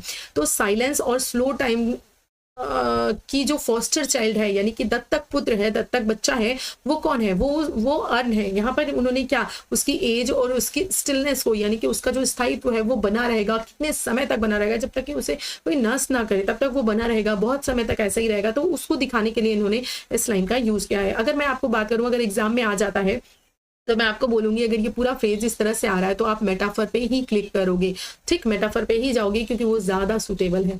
Next अगर बात करूँ इमेजरी की, तो इमेजरी तो बहुत ज़्यादा आपकी यूज़ की ही गई है। जैसे कि इमेजरी में होती क्या है, डिस्क्रिप्टिव लैंग्वेज होती है जो कि आपके सेंसेस को क्या करती है, अपील करती है। जैसे यहाँ पर डिस्क्रिप्शन ऑफ ट्रीज की बात की जा रही है कि उस पर जो ट्री हैं वो बने हुए हैं लेकिन उसके पत्ते गिर नहीं रहे हैं, कभी भी वहाँ पर पतझड़ नहीं आएगा। लवर्स के बारे में, सेक्रीफाइस के बारे में कि एक हीफर को सेक्रीफाइस करने के लिए लोग ले जा रहे हैं, एंड म्यूजिकल जो म्यूजिक है किस तरह से वहां पे बजाया जा रहा है। तो जब ये चीजें आप पढ़ते हो तो एक आपके दिमाग में क्या होती है, एक इमेज क्रिएट होती है, एक विजुअल एंड ऑडिटरी इमेज का यहाँ पे यूज किया गया है। क्योंकि जब बात की जा रही है म्यूजिक की कि म्यूजिक जो है वो लगातार बजता रहना चाहिए, लगातार बजाते रहो आप, उनसे वो कह रहे हैं जो लोग म्यूजिक बजा रहे हैं उनसे, तो यहाँ पर क्या ऑडिटरी इमेजरी का भी यूज हो रहा है, ठीक है। नेक्स्ट देखिए, नेक्स्ट अगर बात करें आयरनी की, तो आयरनी क्या है, a contrast between appearance and reality, यानी कि जो भी दिखाई दे रहा है और जो रियलिटी है उनमें क्या है कंट्रास्ट आपका। जैसे the figure of speech on the urn are frozen in eternal perfect but they will never fulfil their action, lover can never kiss. अब यहाँ पर क्या है, एक तरह से आयरनी ही तो है। यहाँ पर दिख रहा है कि एक लवर जो है वो अपने बिलव्ड को किस करने की कोशिश कर रहा है लेकिन वो कभी भी किस नहीं कर सकता, कभी वो फुलफिल नहीं हो सकती उसके डिजायर। क्यों? क्योंकि वो एक आर्ट है। तो ये आयरनी ही तो है कि वो लवर जो है वो कभी भी जो है अपने डिजायर को फुलफिल नहीं कर पाएगा, वहीं पे चीजें फ्रोजन हो चुकी हैं, ठीक। तो ये क्या है आपका आयरनी है। नेक्स्ट बात करें सिंबोलिज्म की, तो using object to represent abstract ideas. जब भी हम एब्स्ट्रैक्ट आइडिया को रिप्रेजेंट करने के लिए किसी भी ऑब्जेक्ट का यूज करते हैं तो वो क्या है आपका सिंबोलिज्म है, सिंबल्स का यूज करते हैं। जैसे कि यहाँ पर जो आपका अर्न है वो सिंबलाइज किया गया है एक इटर्नल आर्ट और ट्रुथ के रूप में, कि वो हमेशा जो है अमरता को प्राप्त कर गया है। जो आर्ट है, जो ब्यूटी है, वो ही जो है हमेशा इस संसार में बनी रह सकती है। तो इस तरह से उस आर्ट को जो है उस अर्न को जो है वो सिंबलाइज किया गया है। नेक्स्ट है the unmoving lovers symbolise eternal beauty and desire unfulfilled. अब यहाँ पे जो अनमूविंग लवर्स हैं यानी कि जो मूव नहीं कर रहे हैं, जैसे कि उसकी बिलव्ड है और वो बॉय है जो ट्राई कर रहा है किस लेने की, वो क्या है, वो अनमूवेबल है, वो मूव नहीं कर सकते क्योंकि वो एक आर्ट है। तो यहाँ पर उससे क्या सिंबलाइज किया गया है, उससे एक इटर्नल ब्यूटी को दिखाने की कोशिश की गई है और साथ ही साथ एक ऐसे डिजायर को बताने की कोशिश की गई है जो कि उस लड़के के मन में है लेकिन वो कभी भी फुलफिल नहीं हो सकती, वो हमेशा के लिए अनफुलफिल्ड रहेगी, लेकिन स्टिल वो कैसा रहेगा, हैप्पी रहेगा, ठीक है। ये आपका हो गया सिंबोलिज्म। एंड नेक्स्ट चलते हैं, नेक्स्ट है हमारा हाइपरबल, ठीक। तो हाइपरबल में आपको पता ही है कि एम्फेसिस डालने के लिए क्या किया जाता है, एग्जैजरेट किया जाता है। जैसे कि यहाँ पर देखिए more happy love, more happy happy love. अब यहाँ पर कितना ज्यादा जो रेपिटेशन एंड एग्जैजरेशन और ऑफ हैप्पीनेस की है कि कितना ज्यादा उसको हैप्पी दिखाया जा रहा है, कितना खुश उसको दिखाया जा रहा है। तो यहाँ पर उसकी हैप्पीनेस को क्या किया जा रहा है, एग्जैजरेट किया जा रहा है। तो जब भी हम एग्जैजरेट करते हैं किसी चीज को एम्फेसिस डालने के लिए तो वहां पर कौन सी फिगर ऑफ स्पीच होती है, हमारी हाइपरबल होती है, ठीक। तो ये था आपका टोटल फिगर ऑफ स्पीच। यहाँ पर मैंने जितने बताए हैं लगभग इतने ही मैंने पार्ट 1 में भी बताए हैं एंड विथ डेफिनेशन, यानी उसको समझाकर भी। तो और काफी अच्छी अच्छी फिगर ऑफ स्पीचेज हैं जो कि आपको पता होनी चाहिए। नहीं पता है तो मैं बार बार आपको यही चीज बोल रही हूँ कि अगर आपने पार्ट 2 देखा और पार्ट 1 नहीं देखा है तो फिर आपकी जो इन्फॉर्मेशन है वो अधूरी रह जाएगी और आपको फिर लगेगा कि चीजें आधी अधूरी बताई गई हैं, लेकिन चीजें कंप्लीट बताई गई हैं। तो चाहे आप मास्टर वीडियो देख लेना जो पढ़ने वाला है, या तो फिर अगर आपने पार्ट 2 देखा है तो पार्ट 1 को भी देख लीजिएगा, ठीक है। तो लाइक कर दिया आप लोगों ने? नहीं किया ना, मुझे पता है नहीं किया, अब कर दीजिए, ठीक है। चलिए कर दीजिए फटाफट, बात माननी चाहिए ना आप लोग, अच्छे बच्चे हो। चलो फर्स्ट क्वेश्चन है, who is the speaker addressing in the poem. Poem में जो स्पीकर है वो किसको एड्रेस कर रहा है, क्या एक पेंटिंग को, एक लवर को, एक अर्न को, या नेचर को। तो ऑब्वियसली वो एक अर्न को, जो कि ग्रेशियन अर्न है, उसको क्या कर रहे हैं, एड्रेस कर रहे हैं। What literary period does Keats belong to. देखिए मैंने आपसे यही कहा था, जब भी आप कैसे आपको ओवरऑल पढ़ना है ना, कोई भी वर्क है, कोई भी पोइट है, तो हमें उसे चारों तरफ से घेरना है। यानी हमको सिर्फ उसकी अगर ऑटोग्रेशन अर्न दी है तो हमको सिर्फ उतना ही, सिर्फ उसकी समरी ही नहीं पढ़ के चली जानी है। अगर आप सिर्फ उसकी समरी पढ़ के चले जाओगे तो वो आपका आधा अधूरा नॉलेज होगा, आप एग्जाम में क्वेश्चंस नहीं कर पाओगे। फिर आपको तो लगेगा कि हमने तो पूरा सिलेबस कवर किया था, फिर हमसे एग्जाम में क्वेश्चन क्यों नहीं हो रहा। क्योंकि देखिए पढ़ने के दो तरीके होते हैं, एक आपका हार्ड वर्क जो कि आप किए जा रहे हो, दूसरा है आपका स्मार्ट वर्क। स्मार्ट वर्क वो है जिसमें कि आपको एनालाइज करना है अपने प्रीवियस ईयर पेपर्स को, आपको देखना है कि क्वेश्चन किस तरीके से आ रहे हैं, क्या वो डायरेक्ट क्वेश्चन है या फिर आपको कोई इन्फॉर्मेशन जो है किस तरीके से ली जा रही है। तो उस तरह से आपको किसी भी चीज को हर पर्सपेक्टिव से देखना है। आपको भी किसी भी वर्क का रिटन डेट, पब्लिश डेट देखना है, किस कॉन्टेक्स्ट में उसको लिखा गया है, किस जॉनरा के अंदर वो फिट होता है, एंड सबसे बड़ी बात उसमें कौन से फिगर ऑफ स्पीचेस यूज की गई हैं, और अगर उसके बारे में स्पेसिफिकली किसी ने बोला है, किसी ने क्रिटिसाइज किया है उनको या उस वर्क को या फिर उससे रिलेटेड उस पोइट को या उस राइटर को, वो भी आपको देखना है। प्लस आपको ये देखना है कि वो जो पर्टिकुलरली जो वर्क है ना वो किस मूवमेंट या फिर किस जॉनरा से आपका जो है बिलोंग करता है। साथ ही साथ आपको ये देखना है कि जिस राइटर के बारे में या जिस राइटर के वर्क के बारे में बात कर रहे हो तो वो किस पीरियड से बिलोंग करते हैं, एंड किस पीरियड से बिलोंग करते हैं तो उस समय पे कौन से मोनार्क थे जो शासन कर रहे थे, और वहां पर क्या एक पॉलिटिकल स्थिति थी, क्या चीजें घटित हो रही थी उस समय जब वो थे। तो इतनी चीजें इस तरह से जब आप अपनी तैयारी करोगे ना तो हो ही नहीं सकता कि एग्जाम में क्वेश्चन आए और आप उसको टैकल ना कर पाओ। तो ये होता है स्मार्ट अप्रोच किसी भी चीज को पढ़ने का। जैसे यहाँ पर आपका क्वेश्चन, क्यों मैंने इतनी इन्फॉर्मेशन दी, क्यों मैंने आपको बताया, इसलिए बताया कि देखिए सामने आपके क्वेश्चन पड़ा हुआ है और आपको इसी तरह से तैयारी करना है। सपोज दैट आप ओड ऑफ ग्रेसियन अर्न पढ़ के बस चले गए कि किड्स का मुझे ओड ऑफ ग्रेसियन अर्न मिला हुआ है, इसको हम पढ़ लेते हैं, बस समरी पढ़ के चले गए और कुछ क्वेश्चन सॉल्व कर लिए। तो अगर आपके सामने ये क्वेश्चन आ जाएगा कि what literary period does Keats belong to, जो किड्स है वो आपके किस पीरियड से बिलोंग करते हैं, तो ये बहुत ही बेसिक सा क्वेश्चन है, आपको पता होना चाहिए क्योंकि आपके सिलेबस में हिस्ट्री ऑफ इंग्लिश लिटरेचर भी है। लेकिन अगर आप इस तरह से नहीं पढ़ोगे तो नहीं एबल हो पाओगे करने के, ये इजी सा क्वेश्चन भी। तो इसीलिए मैंने इतना लेक्चर आपको दिया कि किस तरह से आपको पढ़ना है। अगर आप इसको समझ लोगे तो आपके लिए बहुत फ्रूटफुल हो जाएंगी ये चीजें। तो आपका क्या है, वो रोमांटिक पीरियड से बिलोंग करते हैं। आपके कीट्स हैं, आपके शेली हैं, बायरन हैं, एंड आपके वर्ड्सवर्थ हैं, कोलेरिज हैं, ये सब क्या है, रोमांटिक पीरियड, रोमांटिक जो एरा है उसके जो राइटर्स हैं ये सब है। तो आप ध्यान रखोगे, ठीक है। अब मैं आपसे पूछूं कि second generation of romantic periods किन्हें कहा जाता है, किन तीन लोगों का नाम आता है, मैंने उनका नाम बताया भी है, तो आपको कमेंट करके बताना है। This is your homework and you have to reply this question, ठीक, आपको करना है इसका रिप्लाई, ठीक है। तो थर्ड क्वेश्चन देखिए, what is the urn described as in the opening line. Opening line में उसे क्या कहा गया है, उसे एक ब्राइड बोला गया है, लेकिन यहाँ पर ब्राइड नहीं है तो हम क्या देखेंगे, यहाँ पर हम foster child of silence and slow time बोलेंगे, क्योंकि उसे एक चाइल्ड और एक ब्राइड दोनों बोला गया है। वो जो साइलेंस है, क्वाइटनेस है, उसकी क्या है, उसकी ब्राइड है, लेकिन वो साइलेंस और स्लो टाइम की क्या, फॉस्टर चाइल्ड भी है, ठीक, फॉस्टर चाइल्ड भी है। तो यहाँ पर आपका ऑप्शन नंबर बी क्या है, वो करेक्ट हो जाएगा। नेक्स्ट देखिए, what theme is not presented in poem. Poem में कौन सी थीम जो है वो प्रेजेंट नहीं की गई है। परमानेंस ऑफ आर्ट, क्या आर्ट की परमानेंस को दिखाया गया है, तो जी हाँ, डेफिनेटली दिखाया गया है। बार बार वो इस चीज पे एम्फेसिस कर रहे हैं कि जो आर्ट है, जो ब्यूटी है, जो ट्रुथ है वो ही परमानेंस है। बाकी की तो सारी चीजें जो भी फिजिकल फॉर्म में है वो एक दिन डिस्ट्रॉय हो जाएंगी, हम भी नष्ट हो जाएंगे, हमसे पहले की पीढ़ियां भी नष्ट हो गई, आने वाली पीढ़ियां भी नष्ट हो जाएंगी, लेकिन ये एक चीज जो है वो क्या रह जाएगी, परमानेंट रह जाएगी। तो ऑब्वियसली यहाँ पर जो परमानेंस ऑफ आर्ट है ये दिखाया गया है, ब्यूटी ऑफ नेचर को भी दिखाया गया है definitely, and transition of human life को भी वहां पर प्रेजेंट किया गया है उन पेंटिंग्स के थ्रू। लेकिन यहाँ पर द पावर ऑफ साइंस को नहीं दिखाया गया है, यहाँ पर साइंस की कोई भी बात नहीं की गई है। तो यानी कि आपका जो आंसर है वो आंसर नंबर डी क्या होता है, करेक्ट हो जाता है। नेक्स्ट देखिए, what does the speaker say about the melodies on the earn. ठीक, क्या बताया है उन्होंने कि वो जो मेलोडीज हैं वो कैसी हैं, उसके बारे में क्या डिस्क्राइब किया है। तो ऑब्वियसली चिल्लाते चिल्लाते मेरा गला थक गया कि क्या उन्होंने डिस्क्राइब किया। उन्होंने कहा है कि जो मेलोडीज आप सुन लेते हैं वो स्वीट होती हैं, वो आपको अच्छी लगती हैं, लेकिन जो चीज़ें आपने सुनी नहीं है, सिर्फ जिन चीज़ों को आपने इमेजिन किया है वो स्वीटर होती हैं, बहुत बहुत बहुत ज़्यादा खूबसूरत होती हैं, ठीक है। तो इस हिसाब से आपका जो आंसर नंबर बी है वो करेक्ट हो जाता है। आइए नेक्स्ट देखते हैं। नेक्स्ट है, what kind of lover is described on the earn. Earn में किस तरह का लवर जो है वो डिस्क्राइब किया गया है।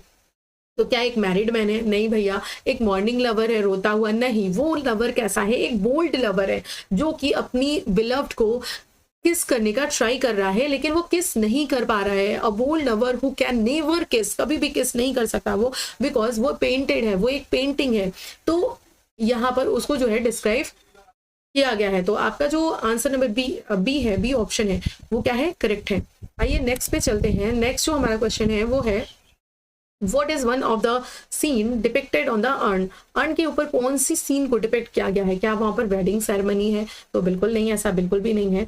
वॉर भी नहीं दिखाया गया है, फ्यूनरल भी नहीं है, वहां पर एक विलेज सैक्रिफाइस दिखाया गया है। क्या है? एक प्रीस्ट है, आगे आगे चल रहा है, वहां पर एक हीफर है और जिसकी की बलि दी जाने जा रही है, वो ऊपर आसमान की तरफ देख रहा है और रंभा रहा है, उसके गले में माला वगैरह पड़ी हुई है एंड पूरी के पूरे गांव वाले जो हैं वो जा रहे हैं, मानो कि ऐसा लगता है राइटर को कि लगता है मानो कि पूरा का पूरा जो गांव है वो ही खाली हो गया हो बिल्कुल, और वो हमेशा के लिए खाली रहेगा। क्यों? क्योंकि कभी भी ये लोग वापस लौट कर अब नहीं जाने वाले, क्योंकि ये पेंटिंग है, एक पेंट हो गए हैं ये, ठीक, एक आर्ट है। तो इस तरह इन्होंने क्या दिखाया है? एक विलेज सैक्रिफाइस को दिखाया है। तो ऑप्शन नंबर सी जो है वो आपका करेक्ट हो जाता है। अब यहाँ देखिए क्वेश्चन के साथ मैं आपको थोड़ा एक्सप्लेन इसलिए कर दे रही हूँ, मैं चाहूँ तो सिर्फ आपको आंसर बता के भी निकल सकती हूँ, लेकिन मेरा पर्सपेक्टिव ये है कि जिसने अगर समरी को नहीं देखा है, वो क्वेश्चन सॉल्व कर रहा है, तो उसे भी ये चीजें समझ में आ जाए, इसलिए यहाँ पर थोड़ा सा मैं आपको रेफरेंस देकर चल रही हूँ। नेक्स्ट देखिए, what paradox is central to the urn's beauty? कौन सा पैराडॉक्स जो है वो मेन सेंटर में रखा गया है? क्या मूवमेंट एंड स्टिलनेस को रखा गया है, या फिर साउंड एंड साइलेंस को रखा गया है, या फिर लाइफ एंड डेथ को रखा गया है? तो यहाँ पर क्या परमानेंस एंड इनपरमानेंस को दिखाया गया है। वैसे तो आप लाइफ डेथ एक तरह से दिखाया गया कि जो चीजें हैं वो नष्ट हो जाती है, लेकिन उससे भी ज्यादा, क्योंकि हर चीज के बारे में बात की जा रही है, तो यहाँ पर दिखा गया है कि क्या चीज परमानेंस यानी कि परमानेंटली रहने वाली है और कौन सी चीज जो समय के साथ है वो डिस्ट्रॉय हो जाने वाली है। तो इसी पैराडॉक्स को जो है through out the pome discuss किया गया है। तो ऑप्शन नंबर डी जो है वो आपका करेक्ट हो जाता है। आइए चलते हैं अपने नेक्स्ट क्वेश्चन पर, तो ब्यूटीफुल सा क्वेश्चन है यहाँ पर। Beauty is truth, truth beauty, who is speaking here? यहाँ पर कौन बोल रहा है? तो यहाँ पर क्या स्पीकर बोल रहा है, या अर्न बोल रहा है, या लवर, या प्रीस्ट, कौन बोल रहा है? तो यहाँ पर ये जो अर्न है वो डिस्क्राइब कर रहा है, वो बता रहा है, कैसे बता रहा है? थ्रू इट्स पेंटिंग, उसके ऊपर जो भी चीजें पेंटिंग की गई है, जो आर्ट बनाई गई है, उसको देखकर ही तो ऐसा फील हो रहा है कि beauty is truth and truth beauty, ठीक है, कि जो सत्य है वही हमेशा रहने वाला है, जो आर्ट है वही हमेशा शाश्वत परमानेंस रहने वाली है। तो आपका जो ऑप्शन नंबर बी है वो क्या होता है? करेक्ट हो जाता है। नेक्स्ट देखिए, नेक्स्ट क्वेश्चन है आपका, what does cold pastoral refer to? तो जो कोल्ड पास्टोरल है वो क्या रेफर कर रहा है, किन चीजों को दिखा रहा है? तो ऑप्शन नंबर एक है अ सेशन डिपिक्टेड, या फिर the emotion of the pome, या फिर the lifeless beauty of earn को दिखा रहा है, या फिर द रूरल सेटिंग को दिखा रहा है। तो ऑप्शन नंबर सी जो है वो करेक्ट हो जाता है, यानी कि the lifeless beauty of earn है, ठीक है, लाइफलेस ब्यूटी ऑफ अर्न की ये जो अर्न है उसकी लाइफलेस ब्यूटी को दिखा रहा है कि ये सारी चीजें फिजिकल फॉर्म में नहीं है। नेक्स्ट आइए हम इस क्वेश्चंस पे चलते हैं।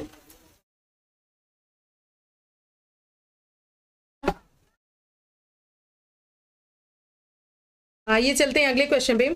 अगला क्वेश्चन है, what poetic form is used in ode on a Grecian urn? तो क्या कौन सा फॉर्म है? As it a sonnet, ballad, ode, या फिर एपिक? तो ये एक ओड है, क्योंकि अगर आपने इसका टाइटल पढ़ा है तो देखिए ode on a Grecian urn, ठीक, ode on a Grecian urn इसका टाइटल है। ये हिम इटसेल्फ अपने आप में बता रहा है कि क्या है, ये एक ओड है, यानी कि आपका आंसर नंबर सी क्या है? करेक्ट हो जाता है। नेक्स्ट देखिए, how many stanzas are in the pome?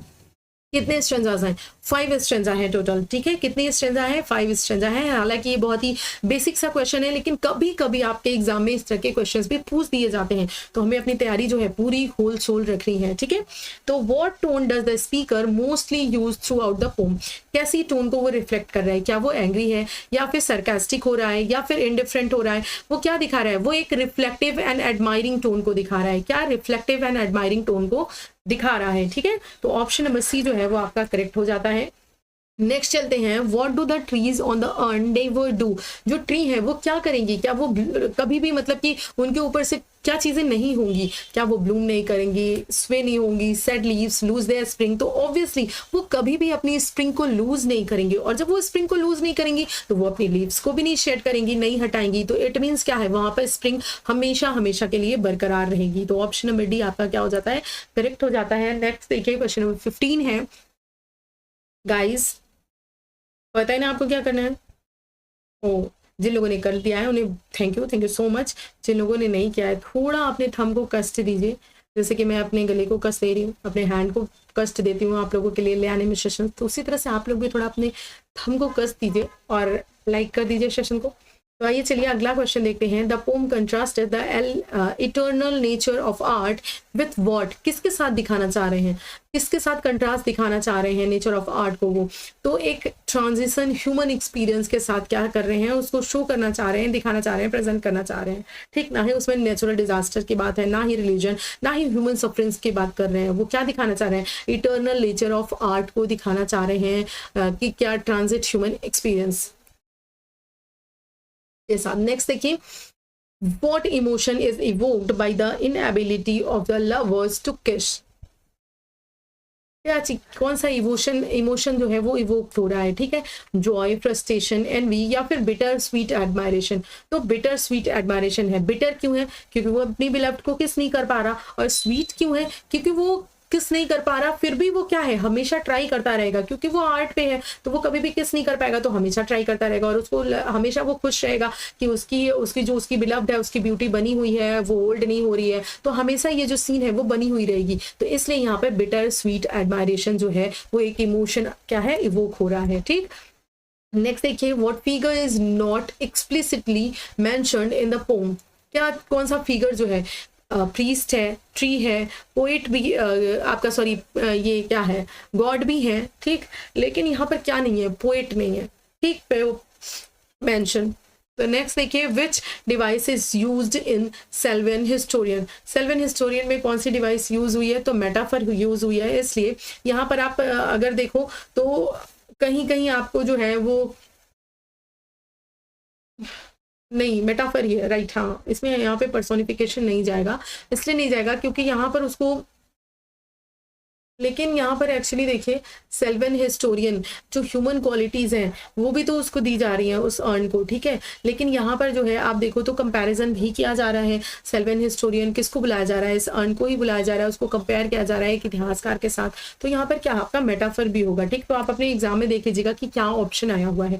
Next देखिए, what does the urn symbolise in the poem, क्या सिंबलाइज करते हैं, तो वो एक eternal beauty and unchanging art को सिंबलाइज कर रहे हैं, जो कि कभी भी चेंज नहीं होने वाली और बहुत लंबे समय तक उसी तरह बनी रहने वाली है। तो how does the poem end, poem कैसे एंड होती है, किस लाइन के साथ एंड होती है, तो वो एंड होती है बहुत ही famous line, beauty is truth and truth beauty के साथ एंड होती है। राइट, तो आंसर नंबर जो सी है वो आपका करेक्ट हो जाएगा। तो यहाँ पे था टोटल आपका जो है वो क्वेश्चंस, और मेंस का क्वेश्चन मैंने इसलिए नहीं डाला है क्योंकि मैंने आप लोगों से बोला था कि आप मुझे कमेंट करके बताइएगा कि मेंस के क्वेश्चन आपको चाहिए या नहीं चाहिए। कहीं अननेसेसरीली मैं उसको डाल तो नहीं रही हूँ कि आपको बोरिंग लग रहा हो। तो मैंने कहा था जब आप कमेंट करके बताओगे कि हाँ मुझे नीड है तो मैं डालूंगी, नहीं तो फिर MCQ तक ही चीज़ें रह जाएंगी। तो अभी इसीलिए मैंने यहाँ पर आपको मेंस के क्वेश्चन नहीं दिए हैं। अगर आप कॉमेंट करोगे तो नेक्स्ट जो आपका पोएट्री है ला बेला डैम सैंस मर्सी, उसके बाद मैं आपको प्रोवाइड करा दूंगी। देखिए इसकी जो PPT है ये देखिए ला बेला डैम सैंस मर्सी की ही है, तो ये भी मैंने प्रिपेयर कर रखी है। तो नेक्स्ट वीडियो आपको इस पर ही मिलने वाला है। ठीक है, तो तब तक के लिए पढ़ते रहिए अच्छे से, अपना ख्याल रखिए, और हाँ लाइक शेयर एंड सब्सक्राइब करना बिल्कुल भी मत भूलिएगा। मास्टर वीडियो डेफिनेटली आपके लिए पड़ जाएगा दोनों को ऐड करके। सेकंड वीडियो देखा है अगर तो फर्स्ट वीडियो ज़रूर देखेगा, तभी आपको पूरी इन्फॉर्मेशन मिलेगी। तो चलते हैं, तब तक के लिए bye bye and take care. Thank you so much.